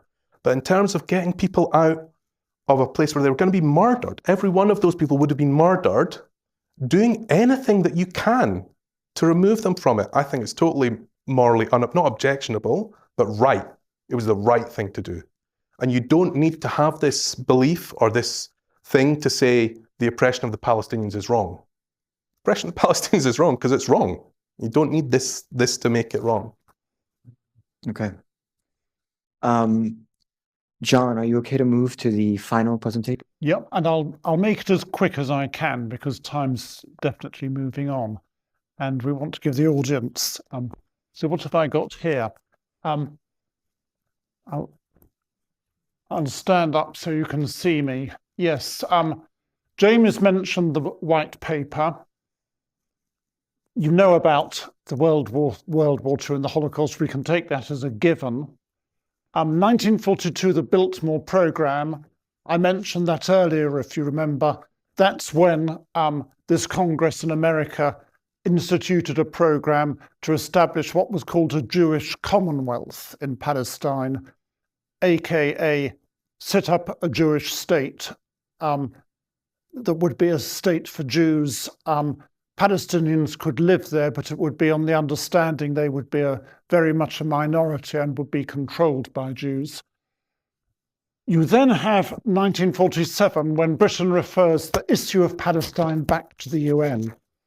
Now, Jamie was talking about how the Zionist militias, the Haganah, but also and the Irgun and so on, began to take action depending on where you're coming from. It can be called terrorism or it can be called resistance.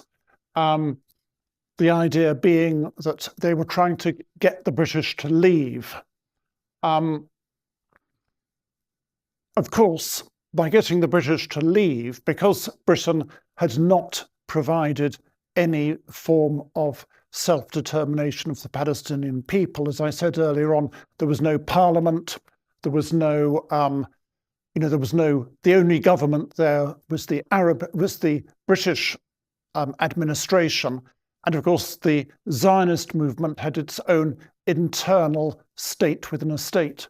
So that would have left the Palestinian people, the Arab people of Palestine, completely powerless. So what then happened was in 1947, the strain became too much for Britain to bear. Remember, Britain was bankrupt in the aftermath of World War II, and Britain just referred the issue back to the United Nations, saying, you decide what to do. That led to a resolution to partition Palestine. Now, this was a General Assembly resolution, and it is often said, you often hear the narrative, the UN agreed to partition Palestine, the Jewish side, the Zionist movement accepted it, the Arabs rejected it, the Arabs did the wrong thing, they then fought against the establishment of the State of Israel, and they lost the war, tough luck. But that is not actually the way it is seen by international lawyers. But first of all, I'm going to read you a very short extract from the autobiography of a man called Norman Bentwich. Now, Norman Bentwich came from a very upper crust, very top drawer Jewish family in London. They were very strong Zionists. His father, Herbert Bentwich, was a leading Zionist around the turn of the century, and he was one of the people who welcomed Chaim Weizmann to England. And his son, who was a bright boy, became a lawyer, was quite outstanding, I think, and he was also a very committed Zionist. And he became the first Attorney General of the Palestine government.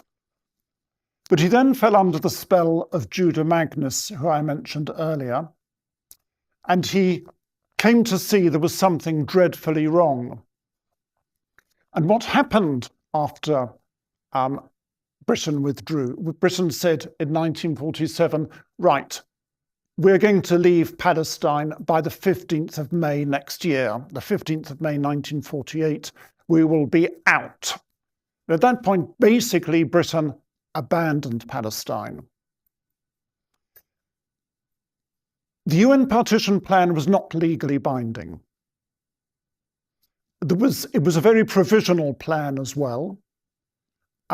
if you read it, and it's worth looking up online, you can find it very easily, you will see it is not something that you just decree. It involved a huge framework to put it into effect. There would be a commission established to define boundaries and all sorts of things, and none of that happened. So the Palestine partition plan was basically always a dead duck. But the Arab side, immediately it was announced, began kind of, their own bits of guerrilla warfare. Much of it was what one would indisputably call terrorism. But what they were doing was they were fighting to have this reversed because they did not want their land taken away from themselves.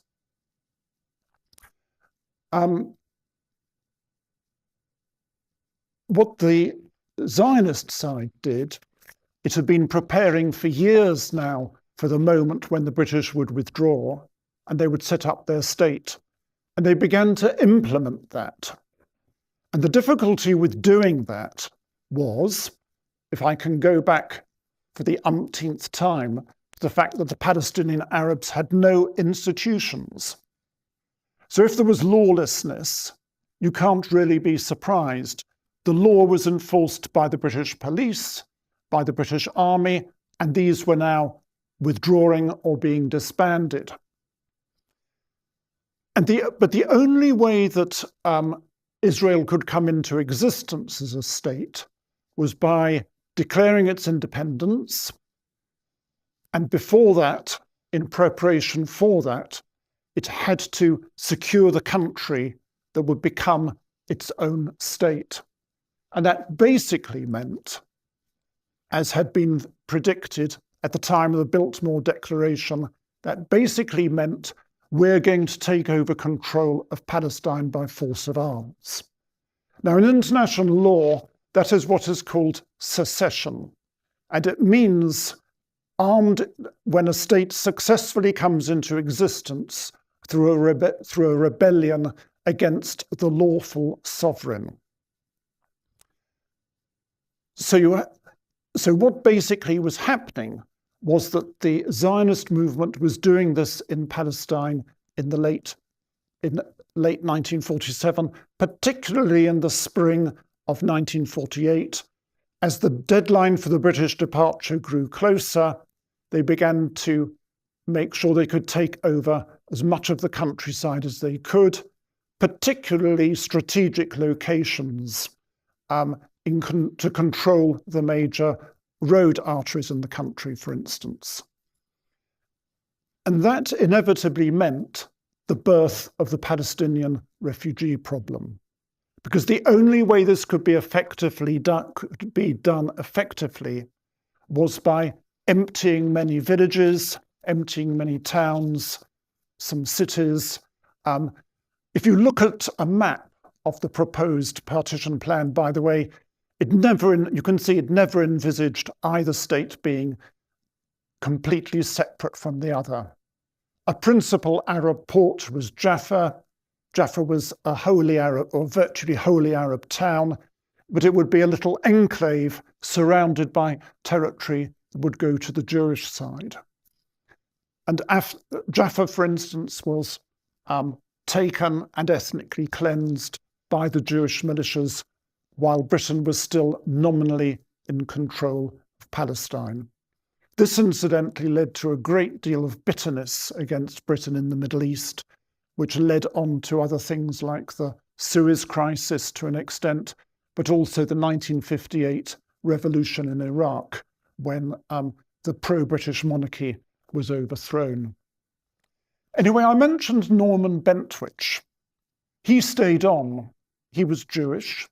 His family, his wife, his family were Jewish, and I think his family still live in Israel and are Israeli citizens. But after the Declaration of Independence, he said, and he wrote this in his memoirs, called Mandate Days, I think, "I should have rejoiced wholeheartedly and offered my services to the state of Israel. but the way the state had come into being, and particularly the creation of the homeless mass of Arab refugees, were a challenge to conscience. And that, I'm afraid, is something that often gets airbrushed from history. On the final day of the mandate, the British government had to ask its lawyers, how are we going to, what's our legal position? What happens to Palestine now? Please put all this into a telegram and send it to the British mission to the United Nations so that our ambassador there can know the situation and he can defend the British position. And this is one of the things that was said in that legal advice. And I'm going to read it twice. It's not terribly difficult to understand, but it's very important, and legal things need to be explained clearly. If the Jews claim to set up a state in the boundaries of the Jewish areas as defined by the United Nations partition plan, and the Arabs claim to set up a state covering the whole of Palestine, there would be nothing legally to choose between those claims. Second time, if the Jews claim to set up a state in the boundaries of the Jewish areas as defined by the United Nations partition plan, and the Arabs claim to set up a state covering the whole of Palestine, there would be nothing legally to choose between these claims. So that shows you that the partition plan was not legally binding, and what Britain did was abandon Palestine to chaos and war. So that was the end of the mandate. I think I've said what needs to be said there, but maybe there are people who disagree with things we've said. Maybe there are people who feel we have omitted important things. And so I think probably after anything you might want to ask me or say to me, we should now throw it open to the audience. Yeah, I think Jamie wants to say one more thing and then we'll turn it to the audience. Just very quickly about, so a common belief about the foundation of the State of Israel is that it was founded on the 15th of May, and the very next day, in fact, the same day, it was attacked by several surrounding Arab states, which is true, that did happen.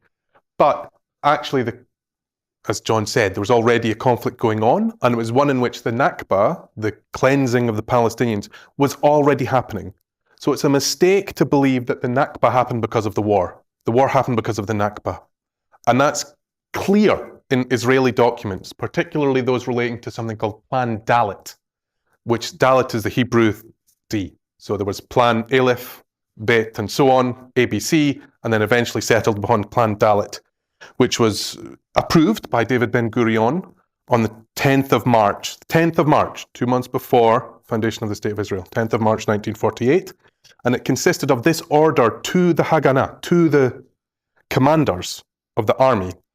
The operations can be carried out in the following manner: either by destroying villages, by setting fire to them, by blowing them up, by planting mines in the rubble, and especially, as John mentioned, those population centres that are difficult to control permanently.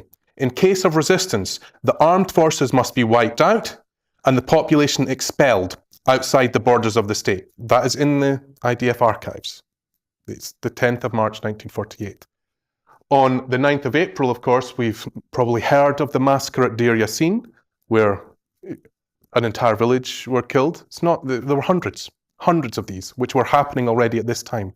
Particularly, it's been mentioned Jaffa, because Jaffa and Haifa were big Palestinian commercial centers where there was a leadership kind of elite. In Jaffa, there were 30 families were left out of an entire population.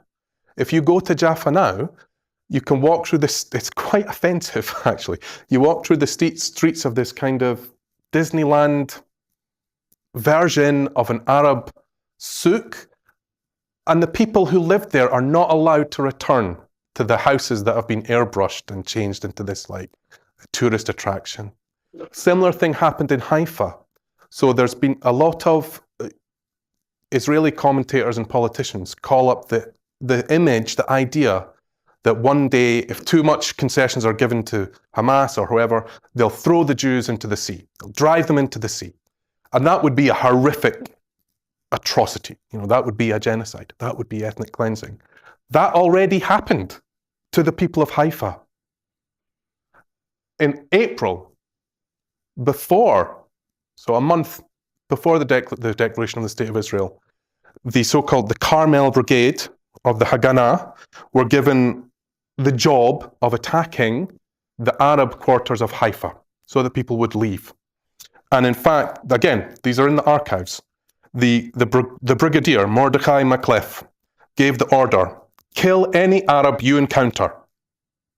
So that is in the archives.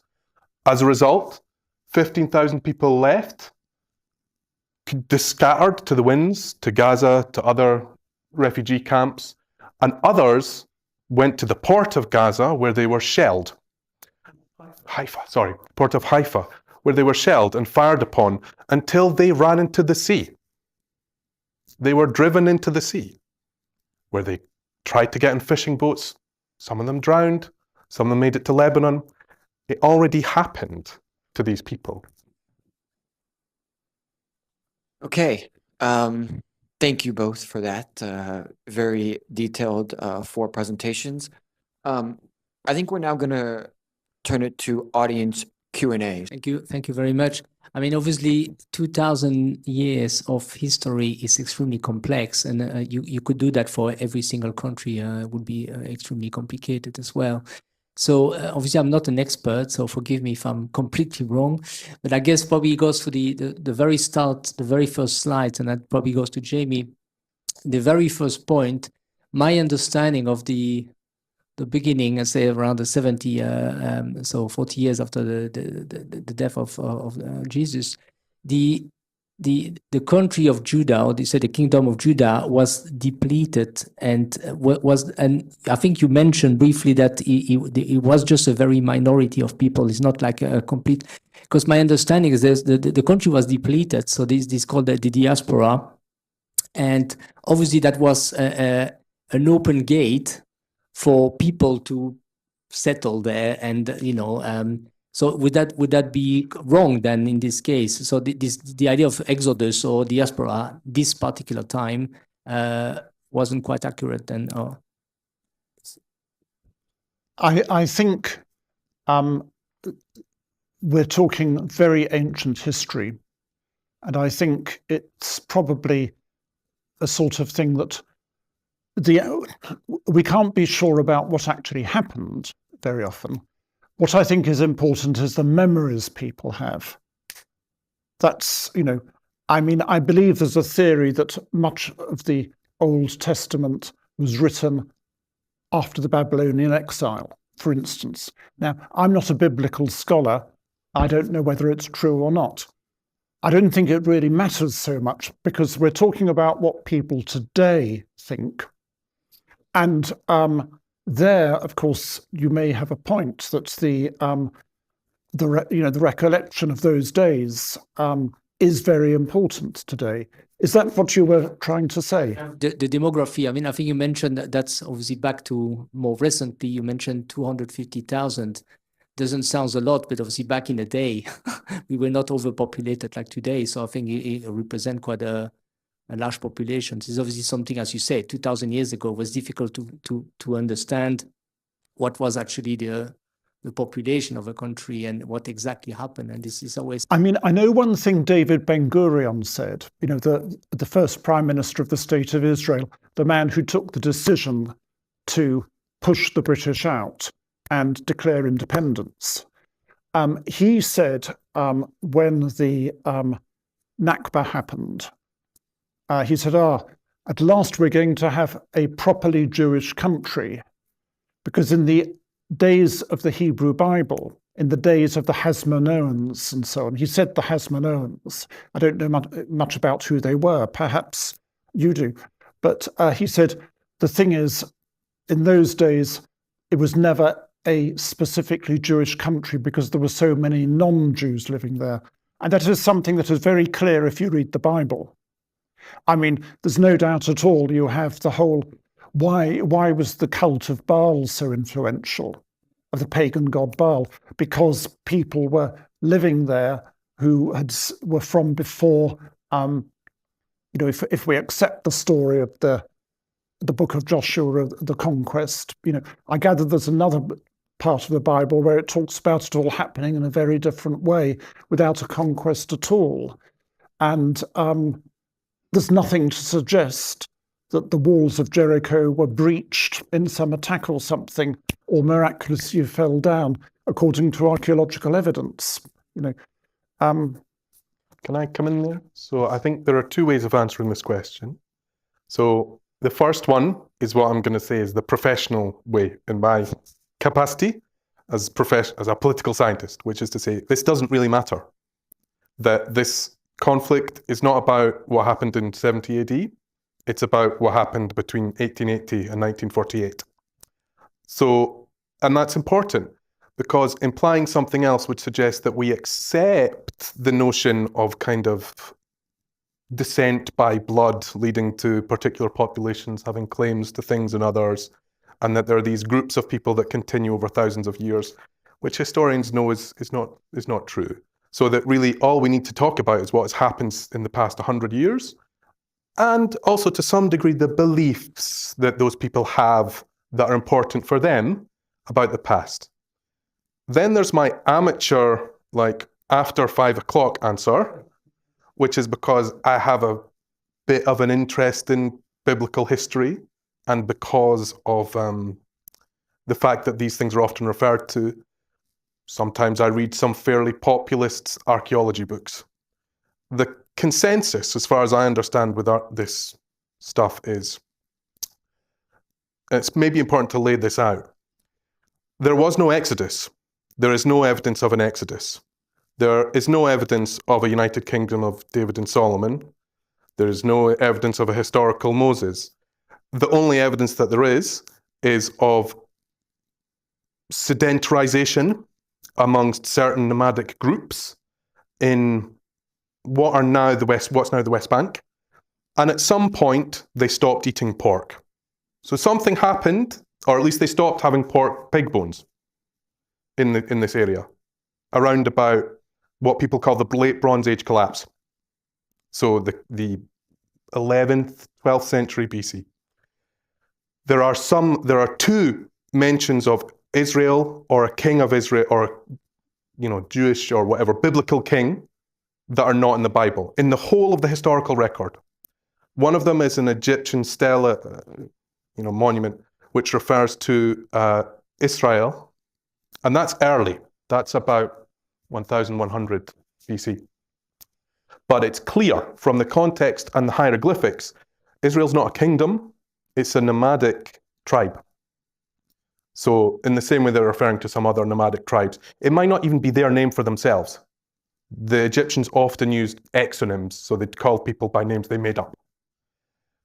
Then there is another reference to the house of David, which is about 200 years later. So there's a David, and he has descendants. There's nothing more you can say about that. We do know that there was a kingdom of Israel.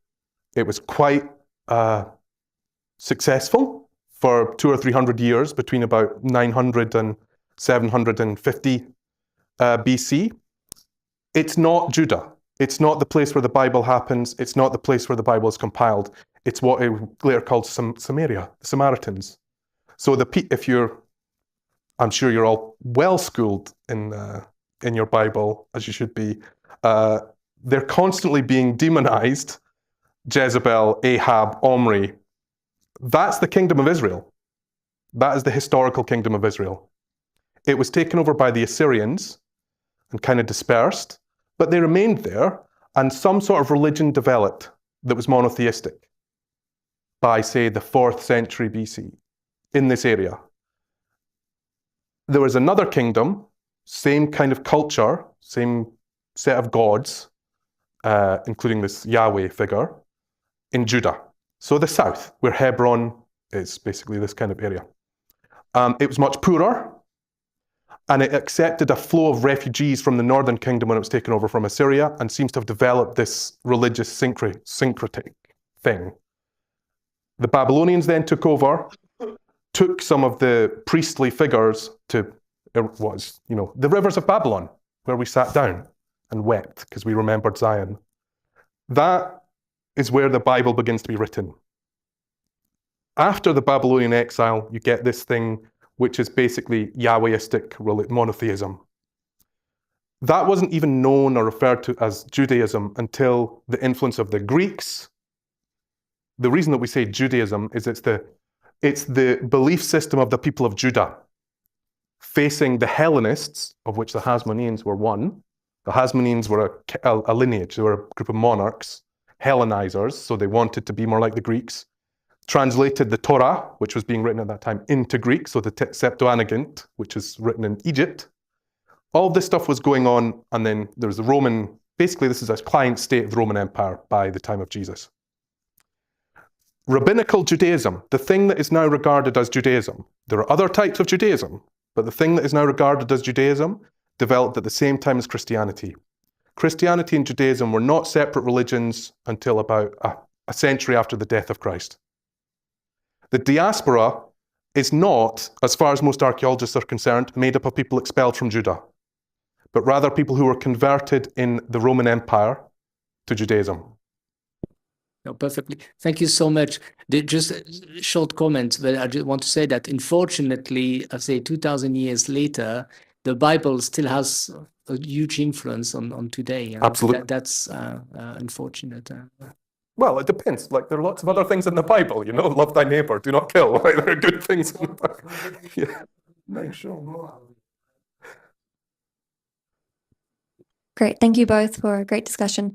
My question is, did the UN ever try and promote a single state, which is Palestine, and like normal assimilation of the Jewish people after the war?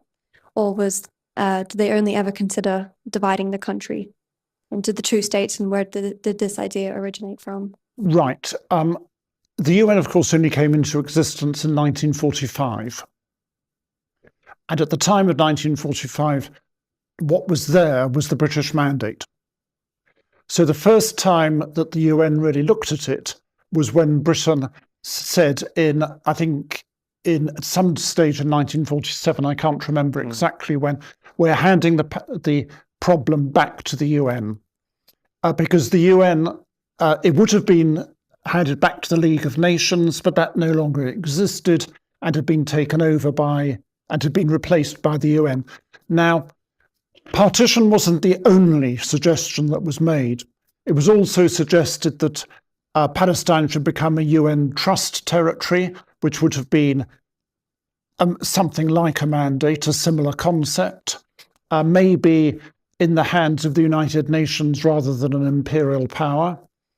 There was also the suggestion that there should be a ruling sought from the International Court of Justice on what to do, but I don't know much about that, so I can't talk about it.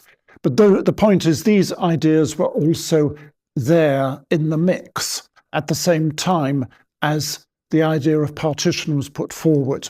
And as I said, partition was only ever a provisional idea. It was not legally binding.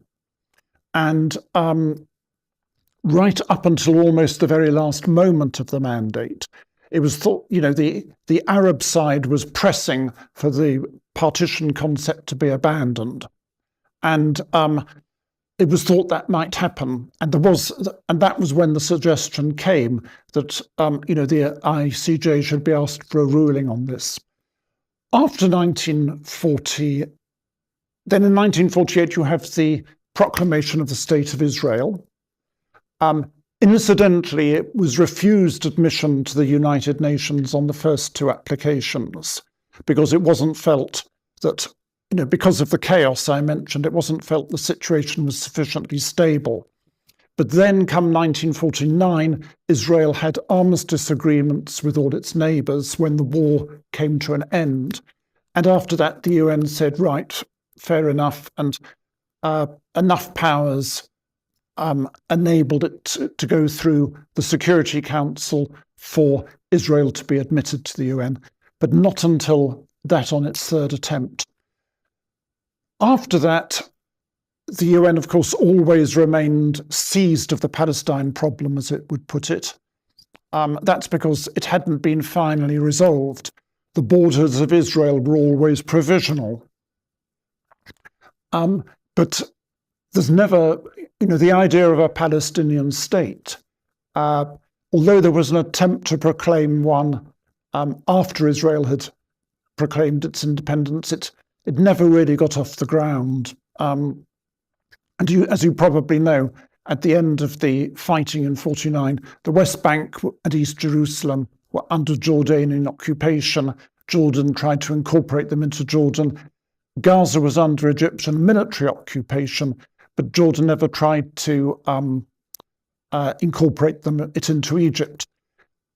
And then Palestine begins to come back in the 1970s with the idea of the PLO becoming the permanent representative of the Palestinian people. And from there you go on to today. But no, there's never been anything since, apart from the idea of what do you do with the territories occupied by Israel in 1967? And the answer is in international law is they have the right of self-determination, which means they have the right to declare their own state, subject to but there are various formalities to go through which haven't yet been achieved. Does that answer your question? Yes, thank you. Hi, folks.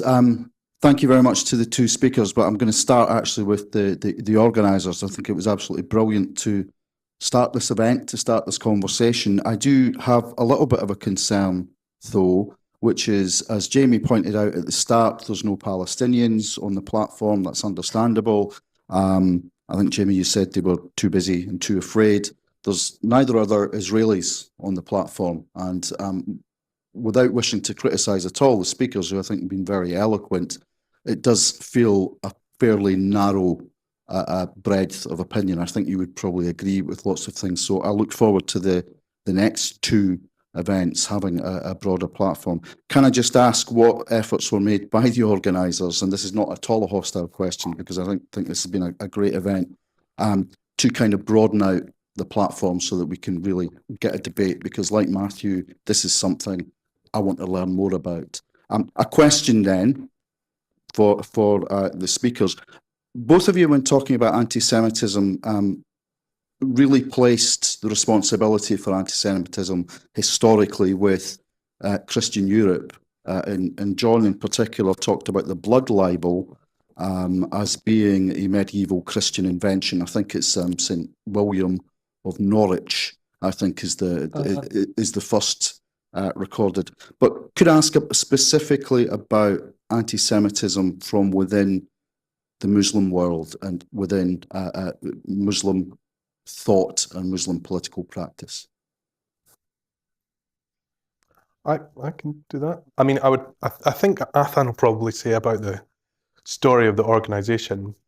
I would say that as somebody who works in this area, kind of is working in political science and history, and John's also a historian, in terms of somebody who would put a narrative that substantively kind of is different to this, there's almost no one who works professionally as a scholar or an academic who would do that, because the facts as historically established are basically this. There is a debate. I mean, of course there's a debate. There's always a debate. But very few people working professionally in the history of the region would dispute it. Now, that doesn't mean that they don't exist. And by all means, have a discussion about it. But I would just want to make the point that it's like saying, why aren't there people who challenge climate change on a panel about climate change? There are people who challenge it, but there's reasonable amount of evidence that forms a consensus. So on the second point, I think we'll have to distinguish between what Arno Mayer, in his book about the Holocaust, Why Did the Heavens Not Darken, calls Judeophobia and anti-Semitism. So Judeophobia, he's referring to the particular religious persecution of the Jews, which is something that is a feature of Christian Europe. That's different to anti-Semitism, which is racism that is about Jews. And racism is a recent concept. You know, the idea that there's a race, right? It's a biological, inherited group. That has some origins, I think, particularly in the Iberian expulsion, where there's this idea of the purity of the blood. So do you have this amount of Muslim heritage, this amount of Jewish heritage? It means it's a biological thing. But it really came about in the 19th century as a response to modernity, as a response to kind of ideas of modern nationhood, as a response to modern society, that there's this group that somehow control it. And that's the common thing about anti-Semitism. It's the idea that Jews are controlling things. It's not like anti-black racism, which is saying these are inferior people. In some sense, they're superior. They have the money, they have the control. That narrative, that idea, is completely absent from Islamic thought until the late 19th century. There is prejudice. There is prejudice against Christians, much more so against Christians than Jews, actually. There's prejudice against people who don't belong to the same sect of Islam as you, Shia against Sunni, Sunni against Shia. But they all operate in the same way, which is that these people are wrong, they're misbelievers, they're a threat by their fact of not belonging to the Ummah. There's no particular distinction about Jews. They're often attacked, but they're attacked in the same way that Christians and other Muslim sects are. Anti-Semitism, in this specific form of racism that is about Jews as an imagined race, that really starts to take off. I mean, I mentioned the blood libel in Damascus. That is the starting point, really. In the 1890s and the early 1900s, Islamic writers like Rashid Rida began to really run with this. So this is after Zionism was happening, and they were absorbing the kind of anti-Semitic and racist ideas from European thinkers, which are kind of reappearing in their writing. And so you get emergence of things like the blood libel, Protocols of the Elders of Zion. But as a specific idea about Jews as a race, it doesn't exist. Discrimination, yeah. I mean, the whole state was based upon supremacy of the Islamic group, with Christians and Jews paying a special poll tax, not being allowed to do certain jobs. But it's not the same thing as the later form of racial anti-Semitism, I think. I'd like to add a little bit to that, but I think you had a point for the organisers, didn't you? Yeah, I can come in on that. It was very important for Athan and I, as Michael said, that we have a wide variety of perspectives on this conversation. And we did make quite a large effort. We reached out to a lot of external organizations, student societies. I emailed every head of college department. We had a couple of speakers lined up that didn't work out. So we did our best, I would say, to try and bring that about. But could I just add a couple of things on the question of the Arab world and anti-Semitism? As Jamie said, I think anti-Semitism, in the way we've been describing it, is a Western import into the Arab world. But that doesn't mean there weren't negative attitudes towards Jews. And, I would mention a couple of things. One is, I don't know if you've come across the work of Bernard Lewis. Yeah.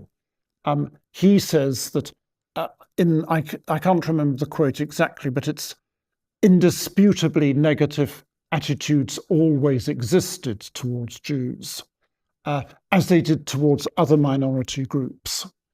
But he says, but there is nothing to compare with the anti-Semitism of the Christian world. So that's one thing. Another thing I think it's important to say is that today the whole question of this area has become rather contentious because it's seen through a political prism. You've got the neo-lachrymose version of history. And to some extent, people, you will get this, for instance, if you read Benjamin Netanyahu's a durable peace.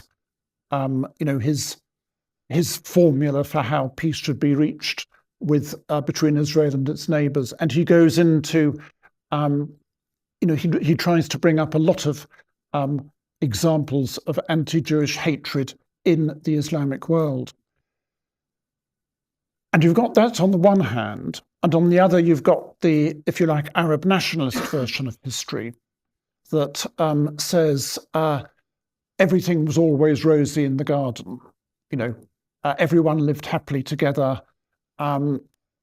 People, late 19th century Islamic thinkers said, actually, Islam is far more tolerant than anything coming out of the West. If we looked into Islam to find forms of government for ourselves, we'd find a much better form of democracy than what you have in the West, and things like that. And they would have denied that there was any kind of anti-Jewish racism at all.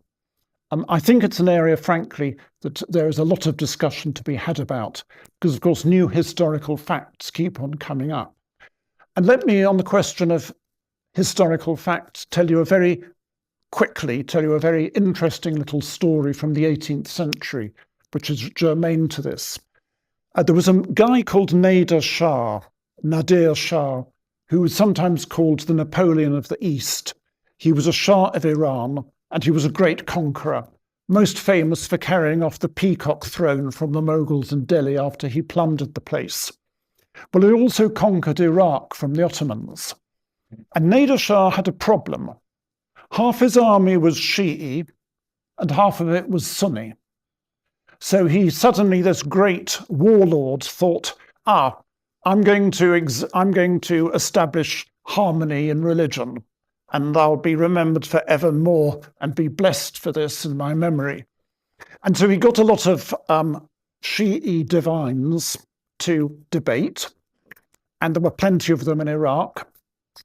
And they had a Sunni who was up to debate against them, and he said, God, I just can't do this because I'm going to be terribly outnumbered. What we need is someone who's a legitimate chair. Now, I'm a Shi'i, they're all Sunnis. Sorry, I'm a Sunni and they're all Shias. They will and then he went on with a lot of anti-Shi'i prejudice, actually. But then he said something quite remarkable. He said, what we need is a devout man, he did say a man, I'm afraid, who believes in God and fears the day of judgment. What we need is a Jew or a Christian to be the arbiter in all of this. Now, I do not think in any dispute between Christians, you would get the suggestion that they should have a Muslim as an arbitrator. And I didn't think in any, or a Jew, and I didn't think in any dispute among Jews, you would have the suggestion they should have a Christian or a Muslim as an arbitrator.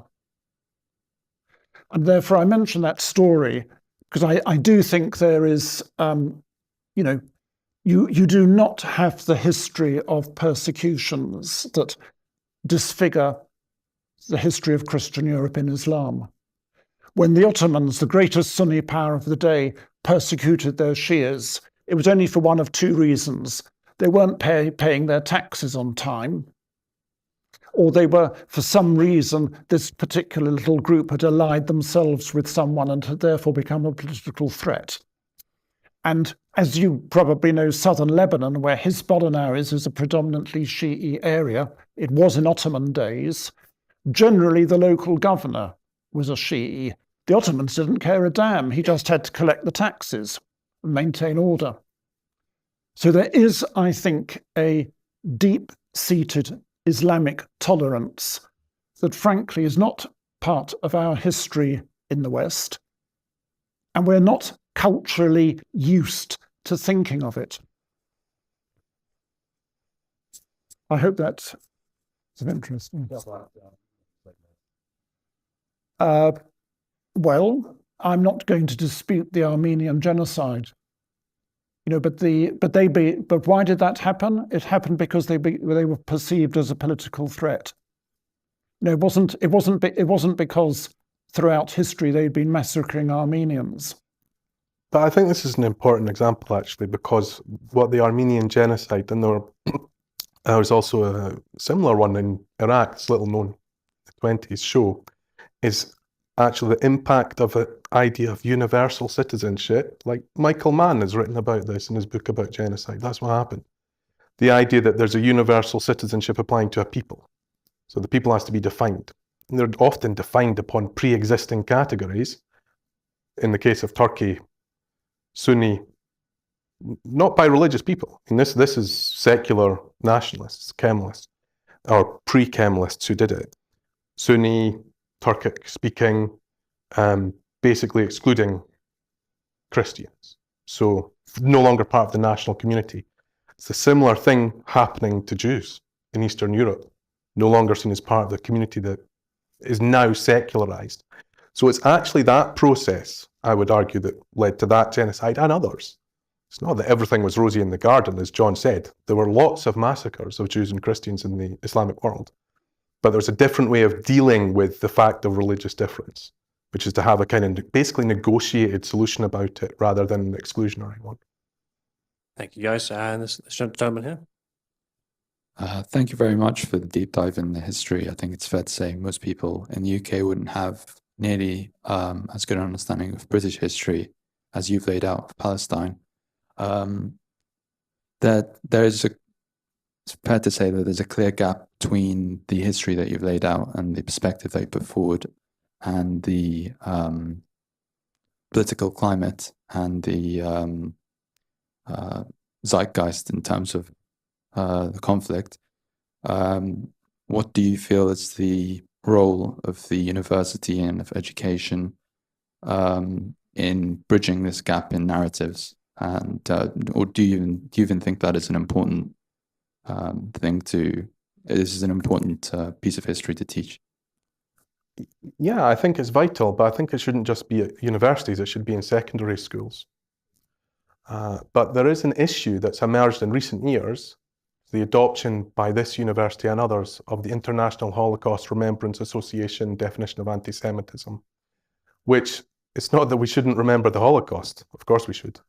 We should teach more about it, but that definition specifically actually prevents us from talking about the accurate history as established from the relevant documents about this foundation of the State of Israel. And it results in people not, and I know that this is happening because of fears for their jobs, not teaching courses, not taking part in debates, not actually being able to talk about the accurate history that's happened.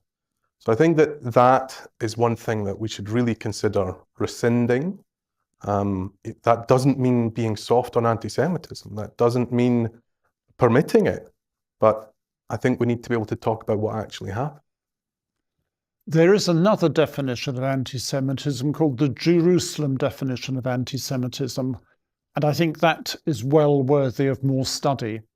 I think it would be a better one than the International Holocaust Remembrance Alliance one, which was never intended to be used in the way it is now being used. Thank you both for the contributions that you made. It was really interesting to listen to you. The question I have is one that I've had for a really long time, and I think perhaps between the two of you, I hopefully might get a good answer to it.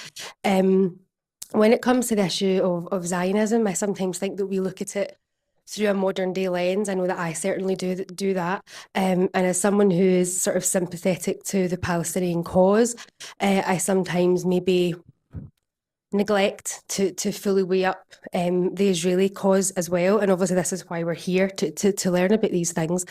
And you both spoke tonight about how Zionism was born out of a situation of anti-Semitism, of oppression of Jewish people in Europe. And I guess I would ask sort of objectively, if possible, not subjectively, what other alternative was there for Jewish people? So there have been lots of nationalisms established throughout history that we're all supportive and sympathetic towards. So why should we not be sympathetic to Zionism objectively? And what would have been a better outcome? So obviously what we have now is not good. but also the Jews in Europe did need some sort of positive outcome for them. So what would have been better rather than this timeline that we've seen now? Thank you. Sorry, just very quickly, we do only have 5 minutes left before we have to vacate the premises. Thank you. Well, I think the better outcome would have been the victory of progressive forces in Europe in the 1920s rather than those that represented the kind of reaction that murdered the Jews of Europe. And on that basis, I would want to make clear, as nationalisms go, well, Zionism is a completely understandable one. You're facing literal obliteration because you're not regarded as a member of the community of the state.